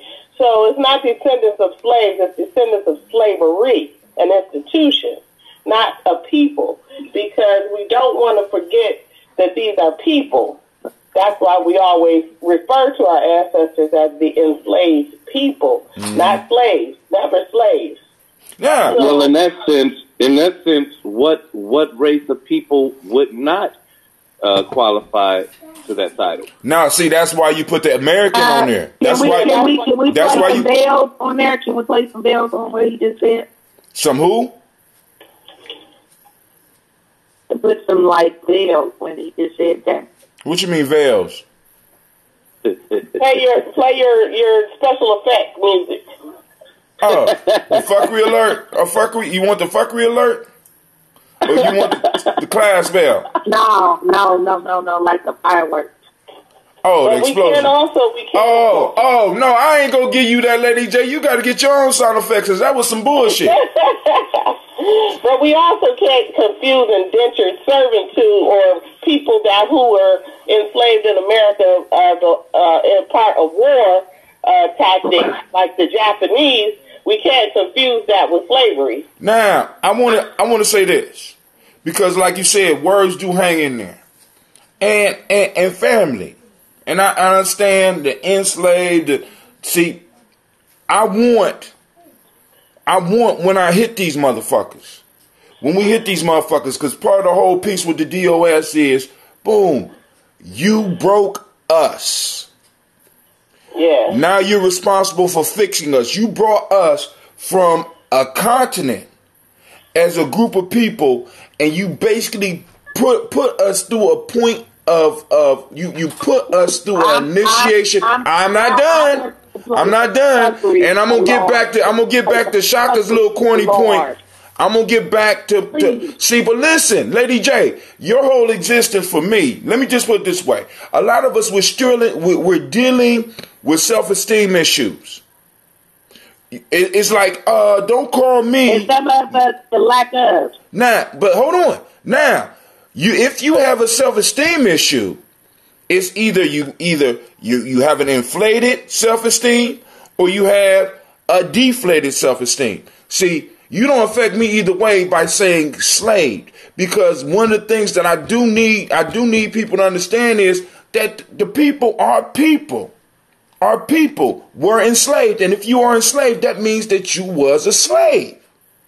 I want the definition to hit these motherfuckers so hard when we dealing with them. This is what y'all broke this shit. You are responsible for fixing this shit, and we're going to hold you responsible for it. Now, Shaka, we put American on the front to distinguish the in slavery or the slavery, however y'all feel, to distinguish it from every other piece, because nobody else has a claim on the American government like we do. So nobody. They broke us, and we didn't need them to repair it as evidence. That's bullshit. Everything that happened. No, Lady J, I hope you ready. See, because you're right. You're right. We could have did a whole lot. But what happened, Lady J? Because everything that black folks say that we need to be doing, we have already done. I could prove it to you just by looking at our history. Everything. We came together in our own neighborhoods. We put the motherfuckers together. As soon as they started looking better, then the white neighborhoods that was next to us, them motherfuckers came in with the assistance of government and took and destroyed that shit. We need to start our own schools. When we did that, what they do? Wait, time out. Lady J, you ain't gonna see, you don't want to hear, because that's part of that self-esteem shit, right? Because we can do it. We have done it. We have done everything. Now, and this is the piece. Every step we make is always they put some legislation. The government helps enforce the position that we have been placed in this country, and the government need to be able to forced to see that shit, recognize that shit, and cause repairs for that shit. See, for us to constantly say, listen, I'm not against us getting out and hustling. Don't get me wrong on that. I'm not against us building our own shit. But for us to be like, we don't need y'all to fix us. See, that'll be like the car company that gave you a car, that gave you the loan for your car, to be like, look, we don't need your money no more. Go and just drive the car, do what the fuck you want with it. Nobody does that except a foolish people. I'm kind of gonna agree with Lady J on that one though, because go ahead. If we put ourselves in the position to say that we need them to fix some shit, then we just put ourselves in the position for more fuckery. Right. That's one thing that I think is true. And there's a lot of things that is, the most major things that need to be repaired, they can never repair. They can add a Band-Aid to the situation, but they could never repair those things that you get up every morning and do for us to try to repair the spirit. They don't know the spirit the way we do. the way your grandmother knew, the way any of our ancestors knew. So that's a part that they can't fix. If you're talking about mainly a financial piece, then you can get some help. And that's all. Our main thing is the spirit of us that would maintain those type of institutions, cultural stabilizers, right? That you are putting together, that you have talked to us about many a time. Right. That's something that they cannot repair. Tell it, preach. Now, but hold on. But Lady J, see, because now check this out. I'm going to say this. Even with the cultural stabilizers. You talking to Jackie. I mean, I know I'm talking to Jackie, but Lady J, she amen this, so I'm going to get her ass. And plus, I'm not coming for you. You from Detroit. You on Avengers shit. Lady J will forgive me tomorrow. You'll be holding on to shit I won't hear from you for about 15 years. So. And the other thing I want to say is language. Go ahead. Language is so important. Right. You have to thread. You can't think that a word that they labeled us with is going to have an effect on them to say you speak as slaves. I can tell you from a writer's perspective that that the wording that you use that is forceful, and you need something that puts them on the hook. There is certain language like slave is not going to affect them in any way. They're comfortable with that. But talk about the enslaved grandmothers, the shackled grandmother, the broken grandmothers of us is something completely different than to refer in any piece of legislature or any document you can put together to put them on the hook to help us in some way to get a footing. But you have to realize the people that you're dealing with is never going to extend an olive leaf, or they're not going to, if you understand racism and the machine that it is, this is like a moot point to say to help us in any way, because they have the lead in this. And they're not going to give you a chance to catch up. How much we have prepared ourselves, we the vehicle of our own spirit. They look at us, they marvel at us still. I mean, the things that we are still learning about that were horrific treatment of our people, they still look at us in complete amazement. We are able to be one of the most educated groups in America to this day. No matter, and I'll tell you what other group we are too. So much. I'm about to break it down. Sold the entitlement piece to the people, to the white folks that believed and flown flags for slavery. They sold them on the fact that they were better than us, yet they used them just like they use us. But they were able to convince them that they would always have a job. They would always be in those coal mines. They would always have the jobs on the shores, longshoremen and those menial jobs that didn't require any education. And that's a big piece of Trump's promises to them, because he kept them on the hook with that stuff, telling them we're going to go, we're going back to coal and, this kind of thing, while we were in the night sitting behind enemy lines, educating ourselves. So now we are the most educated and qualified group to do anything in this country. But hold on, lady. Hold on. Right now. Jackie. Cool. Hold on. Two things from my favorite. Go ahead. Two things from my favorite books that I want to talk about.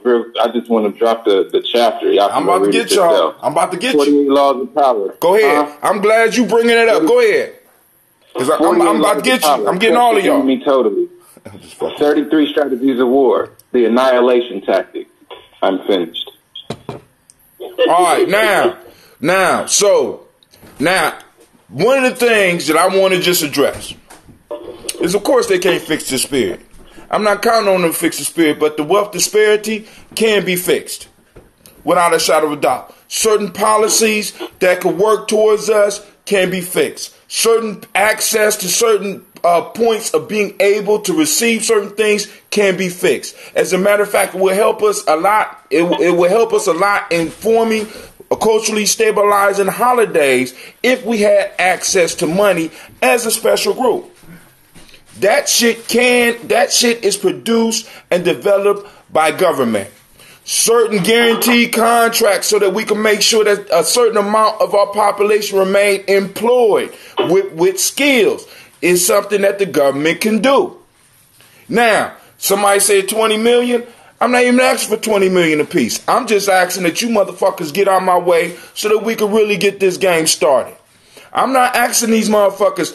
I mean, because it's like y'all. It's like sometimes y'all think that when we talking about reparations, I'm talking about having these motherfuckers totally come into each one of our lives and fix shit. They can't do that, but there is certain policies on the books that we know have never really been that are not designed for us. Like, for example, a majority of people that are suffering the consequences of marijuana are black. But how many marijuana distributors are out there? Black marijuana distributors. We can't get on that because, first off, we don't have the wealth. Second, not only do we not have the wealth, we don't even have the generational wealth. And that is a problem of government. And what the government can't fix, what we're saying is with demand. Now, also, some people get caught up in this, we're waiting for government. I have never waited for government. And I will challenge anybody out there that say I have. Because all this shit I'm doing right now is coming from the pennies and dimes of the people that I work with.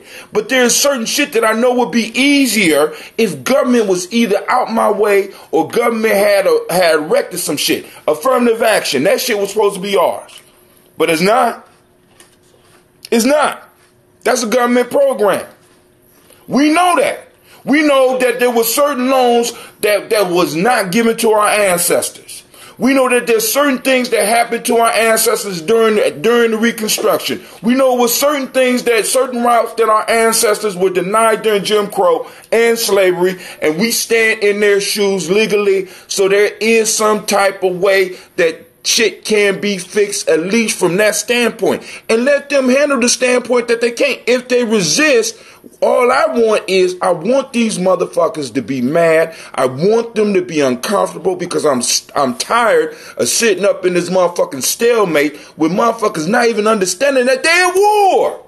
We don't see that. Now, and Kwesi, on the annihilation tactic, when you face your enemy, you supposed to destroy them totally. That's also in these motherfuckers fucked up on that. Because after slavery, either you are supposed to get rid of the slave population by pushing them motherfuckers out, or you're supposed to totally destroy them. They didn't. I'm here. They fucked up. Now, they should have just totally destroyed us. That's the point. That's the point. Not say too much, but you know what I'm saying. But that's the point. Shit. That's the point. And now my point is, where there's so many of the things that you're talking about that so many city workers that I know that have worked in programs in the city are so upset that people come here from other countries. Hell yeah. That's what I'm talking about. Of those programs, and we sit right here, and we do not. We have young mothers. Like for instance, I know one very closely. She has 8 children. She's just turning 30 years old. Got 8 children. They stair steppers. Will not go to a pantry to get food for her kids because they taught her here that would be beneath her. As an American citizen, and someone, she has nothing, hardly just a high school education, and is under the impression that, that's beneath her to feed her children. That's a sickness that has been fed to us that we have to change. We can change those things. We can use the system to get every single thing that you're talking about, but the thing that we have not done while we stand on these podiums and make these great speeches, We have not put a legal team together to demand. See, and that's. But hold on, but Jackie, against them. But Jackie, I disagree with you on that because right now with this whole ADOS movement, this is the issue of why Kamala Harris is fucked up right now, and Cory Booker is fucked up right now, and some of these other people are starting to talk about reparations. Why? Because not only are we putting together did you really just invoke Kamala Harris? Yes.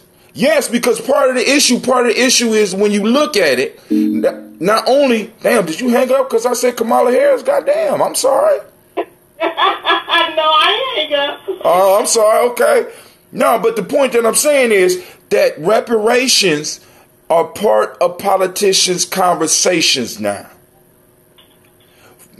Direct reparations for us. If you look at the rhetoric, Marianne Williams came out talking about 100 billions. We got Cory Booker right now. When you say black issues, now he got to change his rhetoric. Kamala Harris had to change her rhetoric on a black agenda and possibly dealing with reparations. What we want to get people from is from probably to dealing directly with it. Because, like, for example, the woman needing counseling. Some lineage counseling, because the shit that she is affected by is some lineage shit. It's some shit that we receive, and we could go and develop the doctors that will be able to get the financing from the government because the government participated in fucking her up. Although we can do it, we can bail Medicaid. Because this is a serious medical issue. We got some serious medical issues, some serious mental issues that's coming down through the shit that they put us through. And for us not to at least present the bill, I think it's cowardice.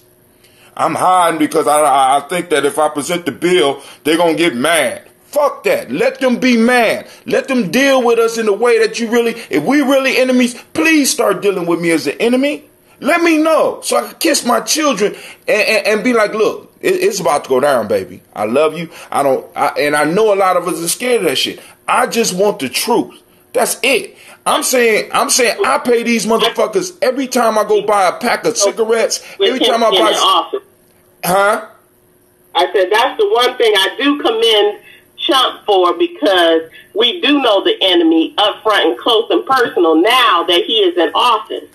But even as an enemy, some of his rhetoric benefits us directly, because even though the wall really won't do nothing for us, he is speaking out on some of the immigration issues that you just brought up. And a lot of black people don't even know that shit is truly affecting us.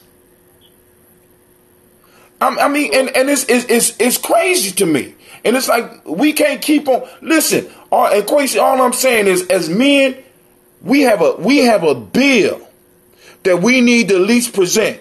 And these motherfuckers need to let us know what they're going to pay, whether they're going to pay, whether they're not going to pay. But for us to be sitting here silent and talking about, well, we already at war, nigga. How much worse can it get for us? The average black family wealth, not income, and I keep saying not even average, the median is $1,700. That means that that 50% of our people could only exist for 1 month on the wealth that they have. 1 month. I'm gonna assume that you're speaking in a certain, like, when you're saying this, I'm gonna assume that you're saying it to rally the troops, because like you kind of spoke on both sides. You said on one hand that we at war, but then on the other hand, you're saying like expecting something from the enemy. Wait, but I don't think that that's necessarily. Time out, crazy. Let me finish your point. Go ahead, because I want to make sure you understand. I want to make sure you understand me, because I don't want you, because it's not speaking on both sides, dog. It's not speaking on both sides. Yeah, and that's what I'm saying. I think it sounds to me like, me knowing you, it sounds to me like you're speaking to both sides of our people, because that's ultimately what it goes down to.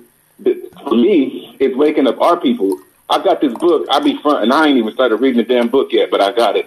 It's called Why I Don't Talk to White People About Race Anymore. And that goes from just on some micro conversations all the way to the top. I don't want to say shit to them niggas. I mean, to them motherfuckers. Sorry, my niggas, for calling them niggas. It's okay, my nigga. It's cool. I want to talk to my people. I want to wake my people up.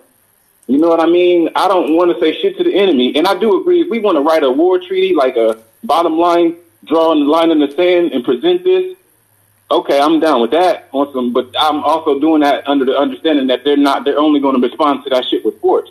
At the end of the day, that's the only thing they're ever going to do is respond to anything we say or any strength that we present. They're going to respond to that shit with force. So if we're not moving under that understanding, then we just setting ourselves up to get another move made on us. Quasi, all I'm saying is we already know how they move. But what I'm saying is, as men, there is a bill. We are old. And for us not to present the bill because we scared that these motherfuckers is going to make a certain move, we already know. They done hung us. They done burnt us. They done did all types of shit to us. They done came and killed whole motherfucking towns of us that was doing it for self. The fuck? We already know. You know what I'm saying? But let's present the bill. Let the world see. Let the world see who the fuck you really are, and wake up the rest of us. I don't. You know what I'm saying? And for me, I honestly think that these motherfuckers. I honestly think because unlike a lot of people in my study, I study bullies, and I understand that there's two type of bully. It's only one type of bully that I have really ran into in my life. And that's the motherfucker that want to win. When you start fucking with when a bully start fucking with somebody that will not give them an easy win, they usually leave those motherfuckers alone. I'm saying, Quasi, let's stop giving these motherfuckers an easy win. Warriors out here, let's stop giving these motherfuckers an easy win by not even addressing, having these motherfuckers have to address our issues. These motherfuckers put stuff in laws and jump right over us. They don't even lumped us into people of color, and everybody come over here talking about, well, we're all the same. No, we're not. No, we're not. I can trace my family back in this motherfucker 8 generations. And my grandfather passed me down some goddamn ties. I keep telling y'all that. That shit burns me up. My grandfather was an industrious, hustling nigga. Hustling man. And you mean to tell me, and my great-grandfather before that didn't even have an opportunity to compete with this dumbass motherfucker by the name of Rockefeller, who came right up from up the street in Cleveland. They didn't have a chance. And I'm supposed to be satisfied, I'm supposed to be, and be cowering, and not telling these motherfuckers, you gonna pay me what you owe. Let's get it on then. The fuck we waiting for? We waiting for Cleveland to get ground? I'd rather Cleveland die now. I'd rather die now than to pass this shit on to another generation and act like it don't exist. We got people wanting to feel good. Come on, man. That's all I'm saying. You speaking my language now. You just talking about death. I get excited. See, because once I start understanding the rhetoric already, in dealing with and looking at our history, I'm already know who I'm dealing with. They don't like paying bills. They never have. That's why they went and got us, because they didn't want to pay for labor. Come on now. And all I'm saying, there are things that the government is responsible for, and if they want to, not even if they want to, if we make them, they will repair on their side. Then the rest of the work will be easier for us because we will be able to afford to live in this motherfucker. Part of the insanity for a lot of us is the poverty. The poverty. You eliminate some of the poverty, some of this bullshit is going to disappear. But because over 50% over 50% of us are existing in poverty. I'm sorry, I get excited and chase motherfuckers off the line. I'm pissed Lady J off. Lady J done left me and shit. She done broke up with me and rolled off. Thanks a lot, Quasi. But hey. I mean, I'm just putting it out there. I'm not. My issue is it's not even whether they're gonna pay or not. The issue for me is whether or not we're gonna put the bill, whether or not we're gonna speak it and put it out there, and make at least politicians have to recognize it and know that they're gonna have to deal with us as a unified group. And I think putting that thing on the census, regardless of what it is, that where we will be able to know exactly our numbers. Maybe not exactly, because we already know most of us ain't gonna. A lot of black folks ain't gonna fill it out, but. For other reasons. You know what I'm saying? But and you know, But you know, I mean, they can't just keep jumping over us and then charging me, because what was even more embarrassing for me, think about this, Quasi. We paying, and Jackie, we pay taxes. These motherfuckers are extracting taxes from us in everything that we do and everything that we purchase, and then turn around and say, y'all don't get shit. Fuck you, nigga. Exactly why I always tell people, whenever any major stuff goes down, and this, they always asking us, oh, you know, send some money to American Red Cross, send some money. Yo, we've been sending the money. What you gonna do with our money when the catastrophes happen? Put your foot on the government's neck first to help people, then to keep digging in our pockets for stuff that is supposed to already be allotted for these people that suffer in these catastrophic situations. That's right. That's right. I preach that all the time. Stop calling American Red Cross or whoever else to give them their money. They got the money already. And they taking it every time you buy Laffy Taffy. You know, I mean, every time you go to the movies. Yeah. Everywhere in Ohio, at least in Ohio, what we don't pay taxes on is food. But everything else is taxed. And they are extracting this money from us. Now, if as the Morris brothers say, we have a contractual agreement with them, then we need to renegotiate the contract agreement that we have with them. That's all. That's all I'm saying. And in most negotiations, you're going to have to be able to show what damage you're going to do by you not by. Because I always say, I say this all the time. Well, I just started saying this because I got this off Black Media. We got to be able to reward our friends and punish our enemies as a group. And we're going to get whatever we want. Or at least be organized to take whatever we want. That's all I'm saying.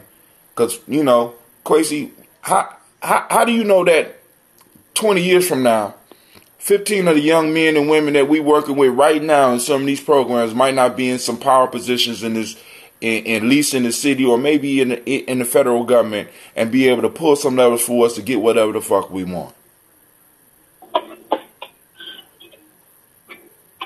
I play long term and short term, my brother. I'm you know what I'm saying? I have recreated myself already 15 times.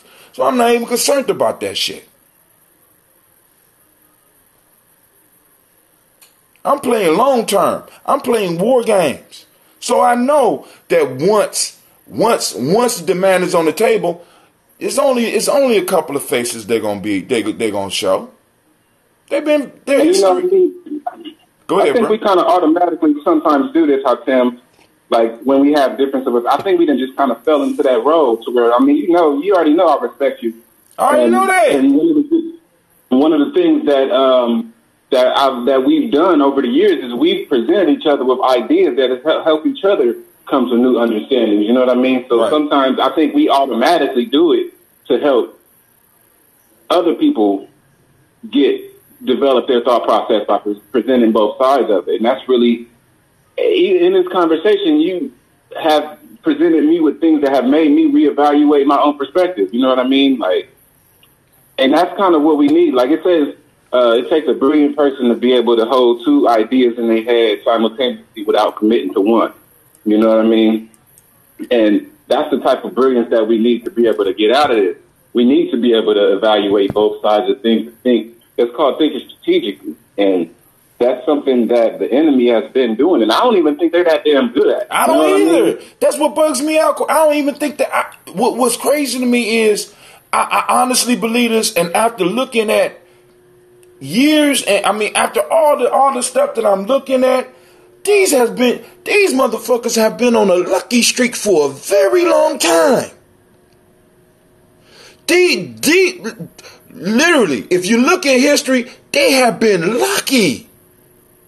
It's crazy to me, motherfucker. And then we chop it up to their brilliance. No, these motherfuckers have been very lucky.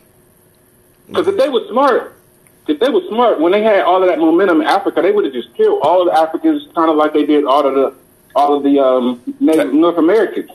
and just kill everybody. And then by now, they would have annihilated everybody else, and they would have been able to slow. They wouldn't be this far, obviously. They probably wouldn't have survived, but that's probably why they did that shit. But if they were smart and strong enough, they would have just annihilated everybody like the war treaty tells you're supposed to do, and then have built up that shit slowly. And they wouldn't have this issue that they have. They have to deal with us. Whether it's with paperwork, whether it's with war, they have to deal with us. And that's the thing that we need to realize, is they have to fucking deal with us. We're a problem. And like from a math perspective, we're a problem on the institution. And that shit has to be solved. It has to be worked out. And there's multiple solutions. Like division is multiplication backwards. You know what I mean? So if we start understanding that shit from that perspective, it's more than one way to skin a cat. And we're the skinner. Like when we're talking about the whole descendants of slavery, that whole piece, it's like we're architects, we're the builders. You know what I mean? If you want to look at it from a way that's more empowering, we're the builders, we're the architects. So that's all I'm saying is hold people responsible for what they're responsible for, and it's just like, because for me, I mean, because you got to understand, man, descendants of slave for me, when I first started hearing it, was like, I gotta let people. I'm like, oh my God. But yet I'm seeing these young people getting out here and hemming up these politicians and watching these politicians hem and haw in a way I haven't seen in my lifetime. Let me just put that, in my lifetime. Prior to, in the 60s and shit, before I was born, and you would have individuals confronting politicians and confronting the system. I have not seen motherfuckers hem and haw like this until motherfuckers start coming out. I have not. And I'm so impressed with these young people, man. I'm so impressed. Because it's like, you listen to it and you be like, it's making too much motherfucking sense. And for those that want to look a little bit more into it, because I'm by no means am I expert on it, but Tone Talks they done got documents. They got some of the best economists working on this issue. Shouts out to Brother Kwame and Yvette Carnell. You know what I'm saying? Just check out the stations. Go and listen to it. Then also, of course, now you got Professor Black Truth, and you got Jason Black. You got Tariq Nasheed. And, you know, so, but the best two for me is Tone Talks, Yvette Carnell. Period. You know what I'm saying? It's like, boom. And they give you a perspective where it's like, damn, I can see it happening. Because all the stuff that happened with the girl from the Indian girl, all that is a result of the ADOS piece. Then also, all right, but that's about it. But y'all can't let me go off and shit. I get crazy. So y'all, you know, I get crazy about that shit. But y'all brought up some shit. Now I got to think about it. And thank you for fucking up my world perspective and shit. So now I got to rethink some shit. That's what it's about. Always got to know that the plan is always formulating. That's right. But it's a plan. Now, one more thing before we go. I want to read something to y'all, and I want to, because this is one of those Gye-Nyame lessons and shit. Here we go. Ladies and gentlemen, the safety instructions card is in the pocket of the seat in front of you. Please read it.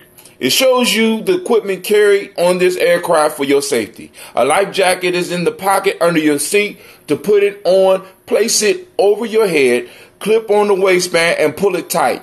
Please do not inflate it while you are still inside the aircraft. An evacuation slide and life raft is at each door. Your crew will direct you to your door. Additional emergency exits are shown on the leaflet. In case of emergency, oxygen masks will drop down in front of you.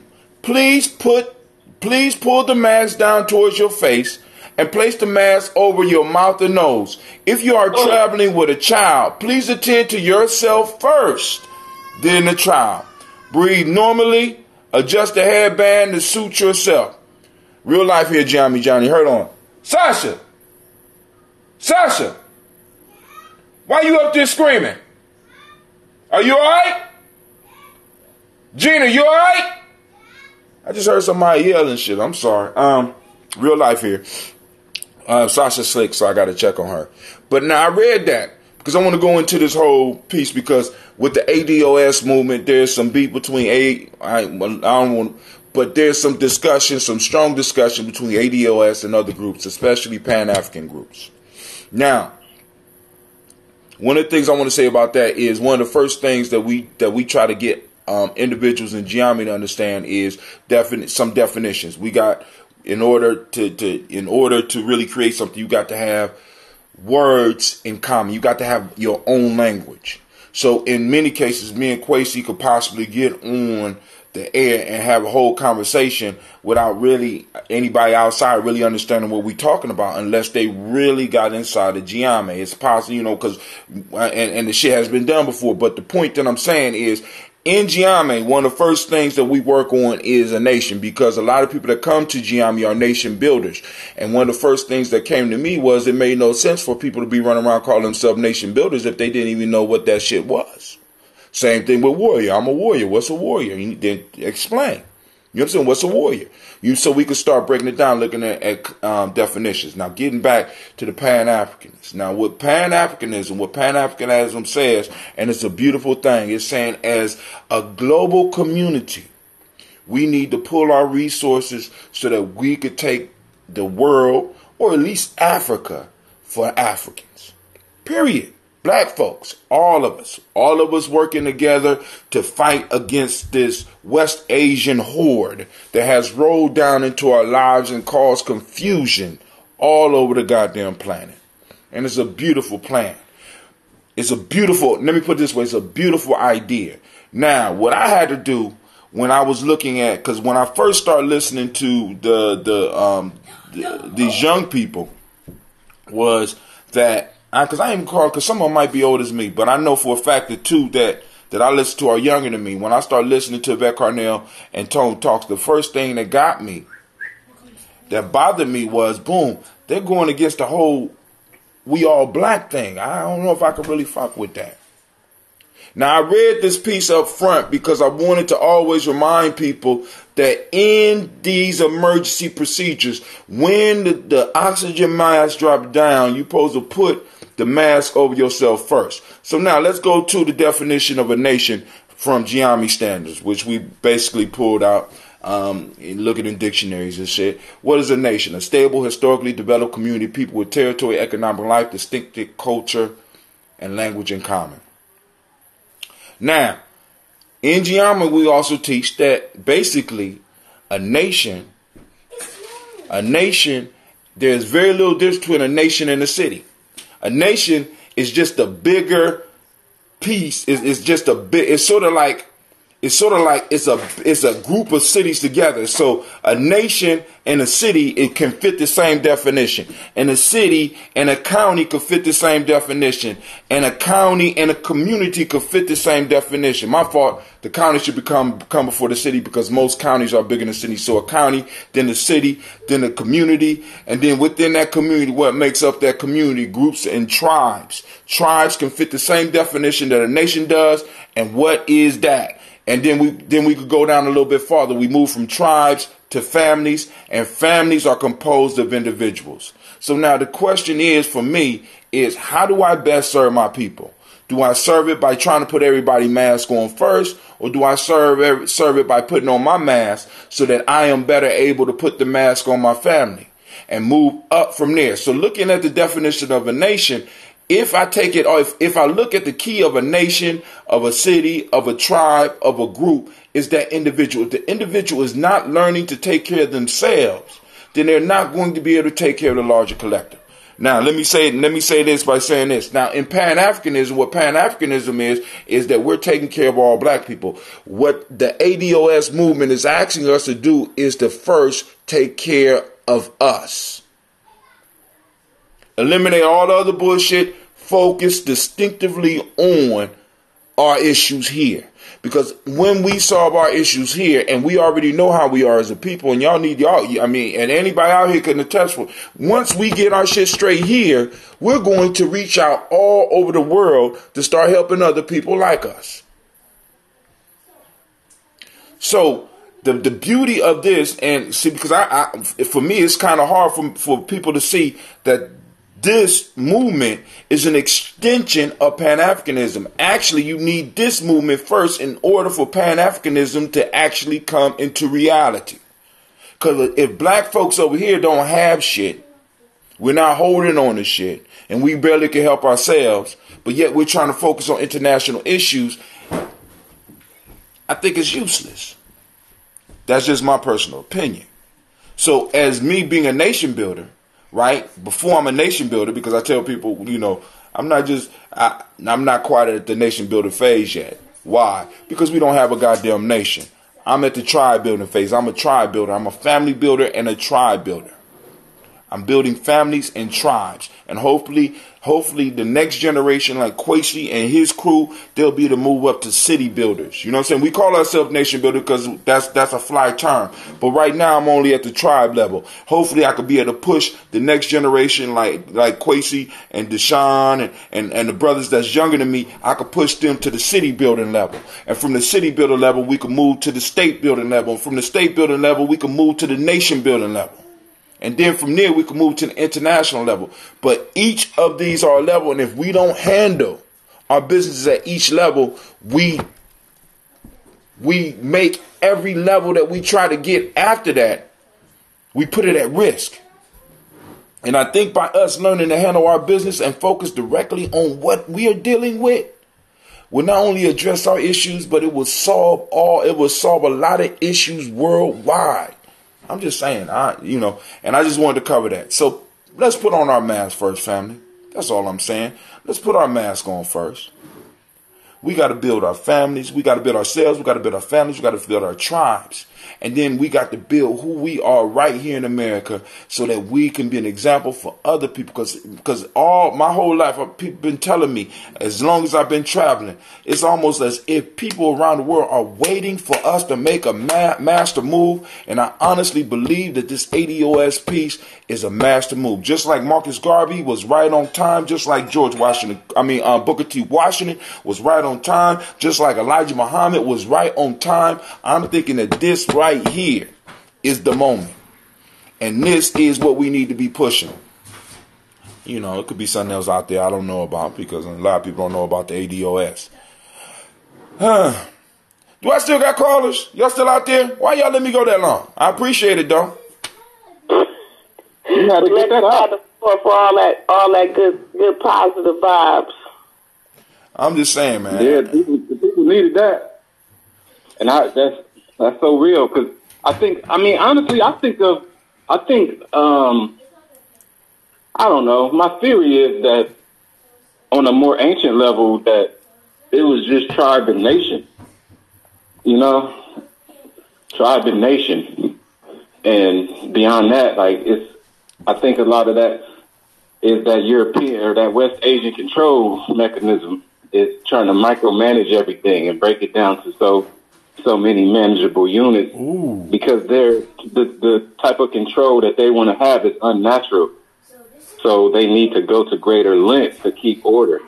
But tribe being family and then nation being a collective of tribes that trade together, you know, that sounds like enough to me. You know what I mean? Right. Now, let me, they did, because at one point in time we did what was called city states as well.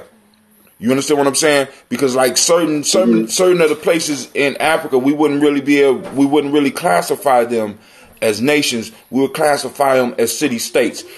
But all of these things are built up on strong individuals. Because when we was having a discussion with the Moorish brothers, one of the things that me and you we agreed on, because he brought up the point, why didn't they stop when Marcus Garvey had his march? One of the things that me and you was able to see, it wasn't necessarily the law. You know what I'm saying? I don't believe that. What I believe was they didn't start that march with Marcus Garvey and that the UNIA convention when they brought all those people, because they didn't want that smoke. Yeah, it's the law of nature. It's the law of the jungle. The law of the jungle prevails over every other law. You know what I'm saying? That which can be eaten will be eaten. That which can be eaten will be eaten. right? Until you move up to the top of the food chain. You know what I'm saying? Then the only thing you got to worry about is disease, like where we are right now. Disease of white men.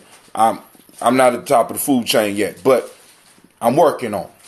You understand what I'm saying? So bringing that point up, I'm saying that if you have the individuals in the tribe and your family geared towards understanding, listen, it's victory or death, or as Professor say, freedom or death. Freedom or death. See, what you were just saying about how the people around the world are waiting for black people to rise up. Think about how many efforts that they go to. I even think a lot of white people is waiting for that. They shit. are too. A lot of white people is part of this bullshit. You know what I mean? Because think about all the efforts that they go through. The powers that be, the 1%, the less than 1%, they portray us in the media as a certain character that makes that, and then they bring it back here to convince us that the rest of the world thinks of us in a certain way. But when I went to Brazil, I got celebrated. They fucking loved me. Same they thing. was like, holy shit. They had all of these. There was stereotypes about me, but they was all positive. Listen, you know what I'm saying? So what's the same thing? They created with the shit, but they was looking at my feet like, oh yeah, I ain't fucking with this nigga. Like, same thing in Ghana, man. And it's like we get a certain love all over the world, and we are able to be influential. And the piece is, once we do shit here, it can't help but to spill out. It's gonna automatically become an international movement. It's going to become international. People don't even understand. I mean, I don't see how we don't see that. And my whole piece is, dude, once the mindset gets into us where it ain't just, you know what I'm saying? It's almost like our manhood and our womanhood is on the line.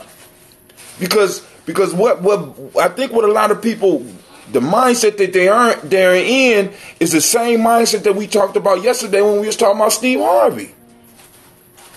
We black out here. We got to move in a certain way. You can't flex like that. This the shit this nigga said. You got to flex in the front. Hold on, nigga, you a millionaire. How many millions does it take for you to just pull off and just live your life? You don't, if you can't be you, why continue doing the shit? Because maybe you're not a millionaire. I'm just saying. Maybe you just put up there to convince us that we're doing better than we actually are. The best way to help poor people is not to become one of them. When all of the people that's watching you is poor people. And it's this mind state that we got that makes everything okay. This whole bag mentality. That's going to be the major thing we got to get. This where's the bag mentality. You know what I'm saying? Because when I start talking to motherfuckers and they start talking to me about money first, I don't fuck with them no more. I ain't got no time for it. I got enough people around me that can do shit, nigga. You want to talk to me? I'm sorry. Go ahead, Jack. Are you talking about that thing between him and Monique? Him and Monique.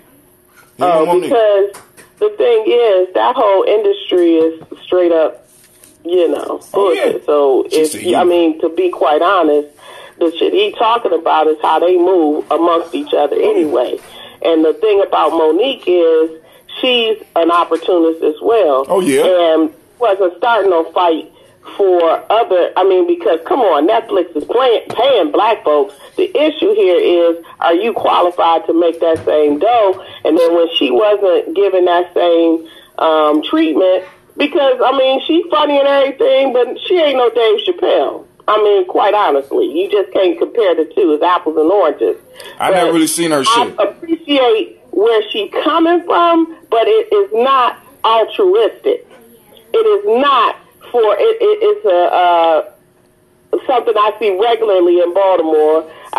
She completely opportunistic and about herself. I can dig it. And she tries to, put some black folk on it and use some black folk colloquialism from time to time, but use a proper tone with it to, try to bamboozle somebody. But, she really thinks she's someplace else in the atmosphere than she really is. And believe you me, I really do believe that she will take some of the tactics that he said, but that's the industry they're in. That's how they get down.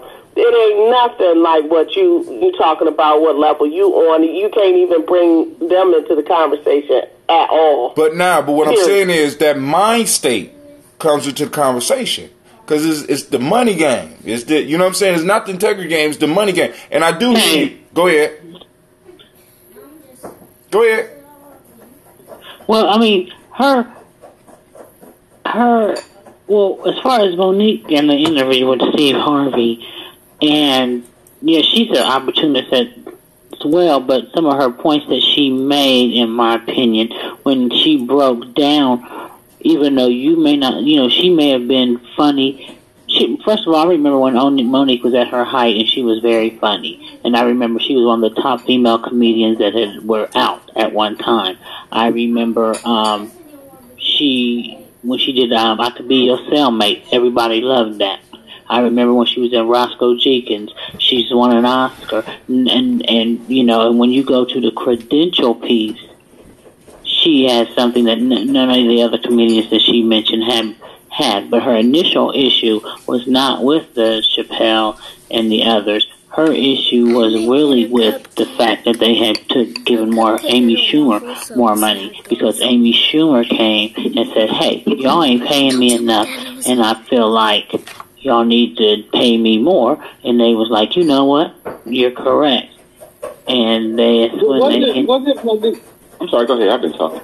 But that's when they went ahead, and then Monique did the same thing, and they pretty much told her that Amy Schumer deserved more money than she did. And I totally disagree, and I agree with her in her analogy of why she should at least gotten as much as Amy Schumer did. And I do think because she was a black female, that's why she got that she was told she couldn't get that money, because they didn't quote unquote know her like they knew Amy Schumer. And the only reason why they didn't know her because they knew, because she wasn't a mainstream comedian, which is another term for white. And then also we gotta keep in mind that Amy Schumer, who Amy Schumer's cousin is. But go ahead, I'm gonna shut up. Go ahead. She's a joke hack too. She stole all them jokes from the brother they found out and everything. Wasn't Monique in the Steve Harvey show, and she was all thirsty for Steve Harvey in the show? She was no, that wasn't her, because she had her own show when Steve Harvey had his show. Didn't she? That wasn't Monique. She used to have her own talk show in there. Monique just had her own talk show. I'm talking about the sitcom way back. That one, was that Monique? So who was that black woman that was all thirsty for Steve Harvey? That was Levita. No, that was her friend, not her friend. It was her friend. The one that was Cedric, and then it was her friend. No, that wasn't Monique. Okay. Yeah, Monique. And that's the thing. How many of those come in? Monique also had her own show. Not just talk show, she had the actual show before he did. Yeah, she did. I mean, because with Countess Vaughn as her daughter. Ooh, Countess Vaughn. Lord have mercy. So she was funny at one point, and I feel like in our community we forget real quick about our people. I really do. But at one point in our community, she was one of the highest, dopest black female comedians at one time. She might still be. Because the argument for Netflix was that you won't bring in the numbers to match the amount of money you got. Now, I agree with Sister Jackie that a lot of this is not altruistic. It's all about her. But in it being about her, we get to see that there's a whole industry that represents us, that's operating on this system of even though we knew, but a lot of people are being able and being exposed to this system that operates in a way where, in a sense, you can't be we black out here. You can't be moving like that. Right. And you the boss. See, because the rhetoric that comes out for a lot of these dudes in the industry, Jackie, and I know because you know, is that they're the boss. Steve, what the fuck you talking about? And I think a lot of her black backlash came from, and like you said, I understand that she's a part of that system too, as well. But she was willing to go out there and she called names early on. And when you start talking about Oprah Winfrey and that gay dude, Lee Daniels, she she blackballed her, for lack of a better term, herself. So even if they had That's enough. They had to make, you know what I mean? They couldn't just say, well, we ain't fucking with you because you shouldn't have said that shit. Oprah gave us a call like, don't fuck with that bitch. She ever come to... We can't say that. So we got to say, well, you know, you just ain't her no more. You know, I think they gave D-Ray more money than they gave her, was offering Monique. But I mean, but hold on. D-Ray ain't even fucking fun. But the honest, but let's look at it. I mean, because really, let's look at it from a business perspective. If you have not been out for a certain amount of time, it's only so much money you're going to get any goddamn way. Now, I'm going to say this. They could offer her more money because that Oscar is supposed to bring her a certain level of payment. It's supposed to. It would have done more money for somebody that was Caucasian. Let me ask you something. Look at all of your Oscar winners outside of Denzel Washington and Meryl Streep.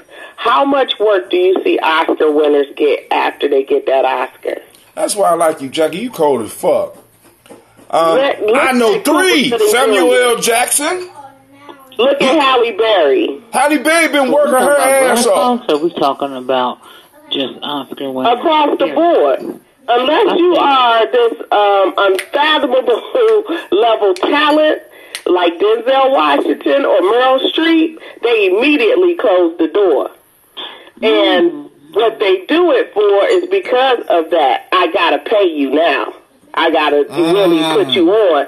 Cuba Gooding Jr., the last thing that he really even known for is that Oscar for Jerry Maguire. And to be real, Regina King was the one that should have won the Oscar.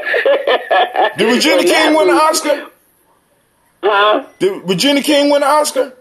No. He did not. And so you I'm saying? so glad that I always thought the TV was pretty stupid because I don't know none of this shit. I never got into TV, and I'm glad. No, these are movies, dude. Come on, man. You don't know who Cuban? It's an idiot box, and it formulates a lot of the false opinions that we have and built. I mean, I don't know the Oscars, but I'm looking up the list right now because I don't know. But Jackie, that's a good ass question. I mean, that would be a nice article to go on and donate to Gye-Nyame Journey and shit. You know what I'm saying? Because it is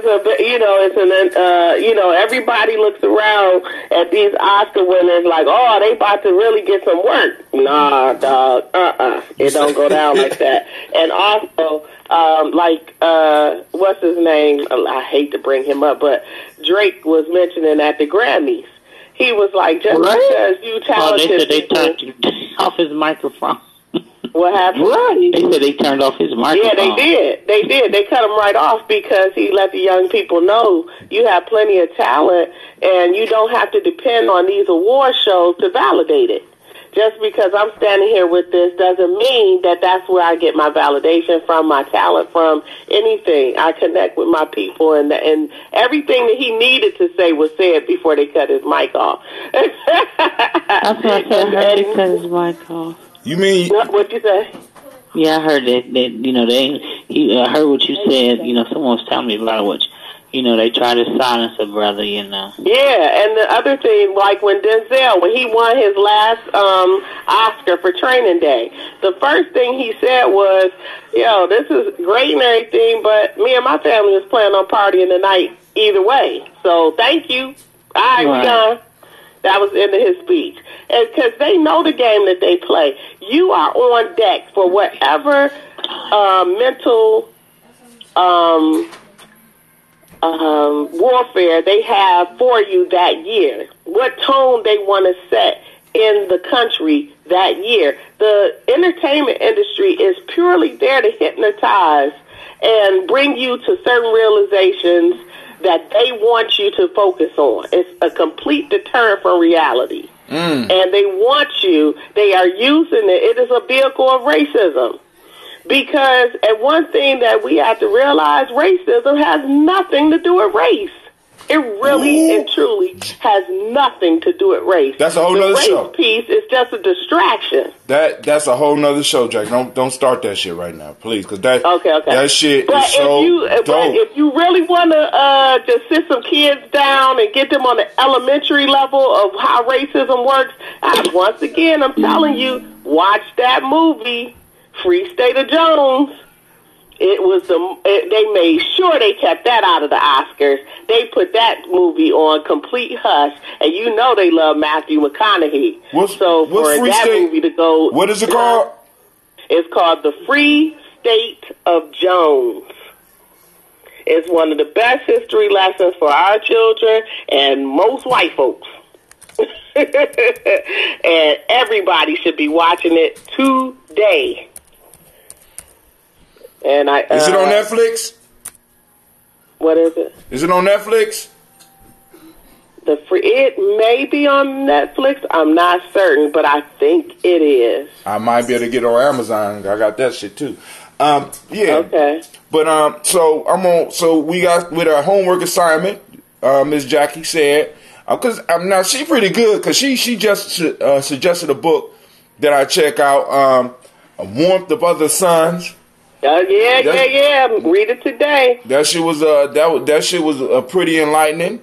Actually, because I drive a lot, so because my job is like 40 minutes away. So I got me some time to be listening to books. Did you get the audio book or something? Yeah. What? Oh, you working, brother? You working it? My kids. Listen, my kids.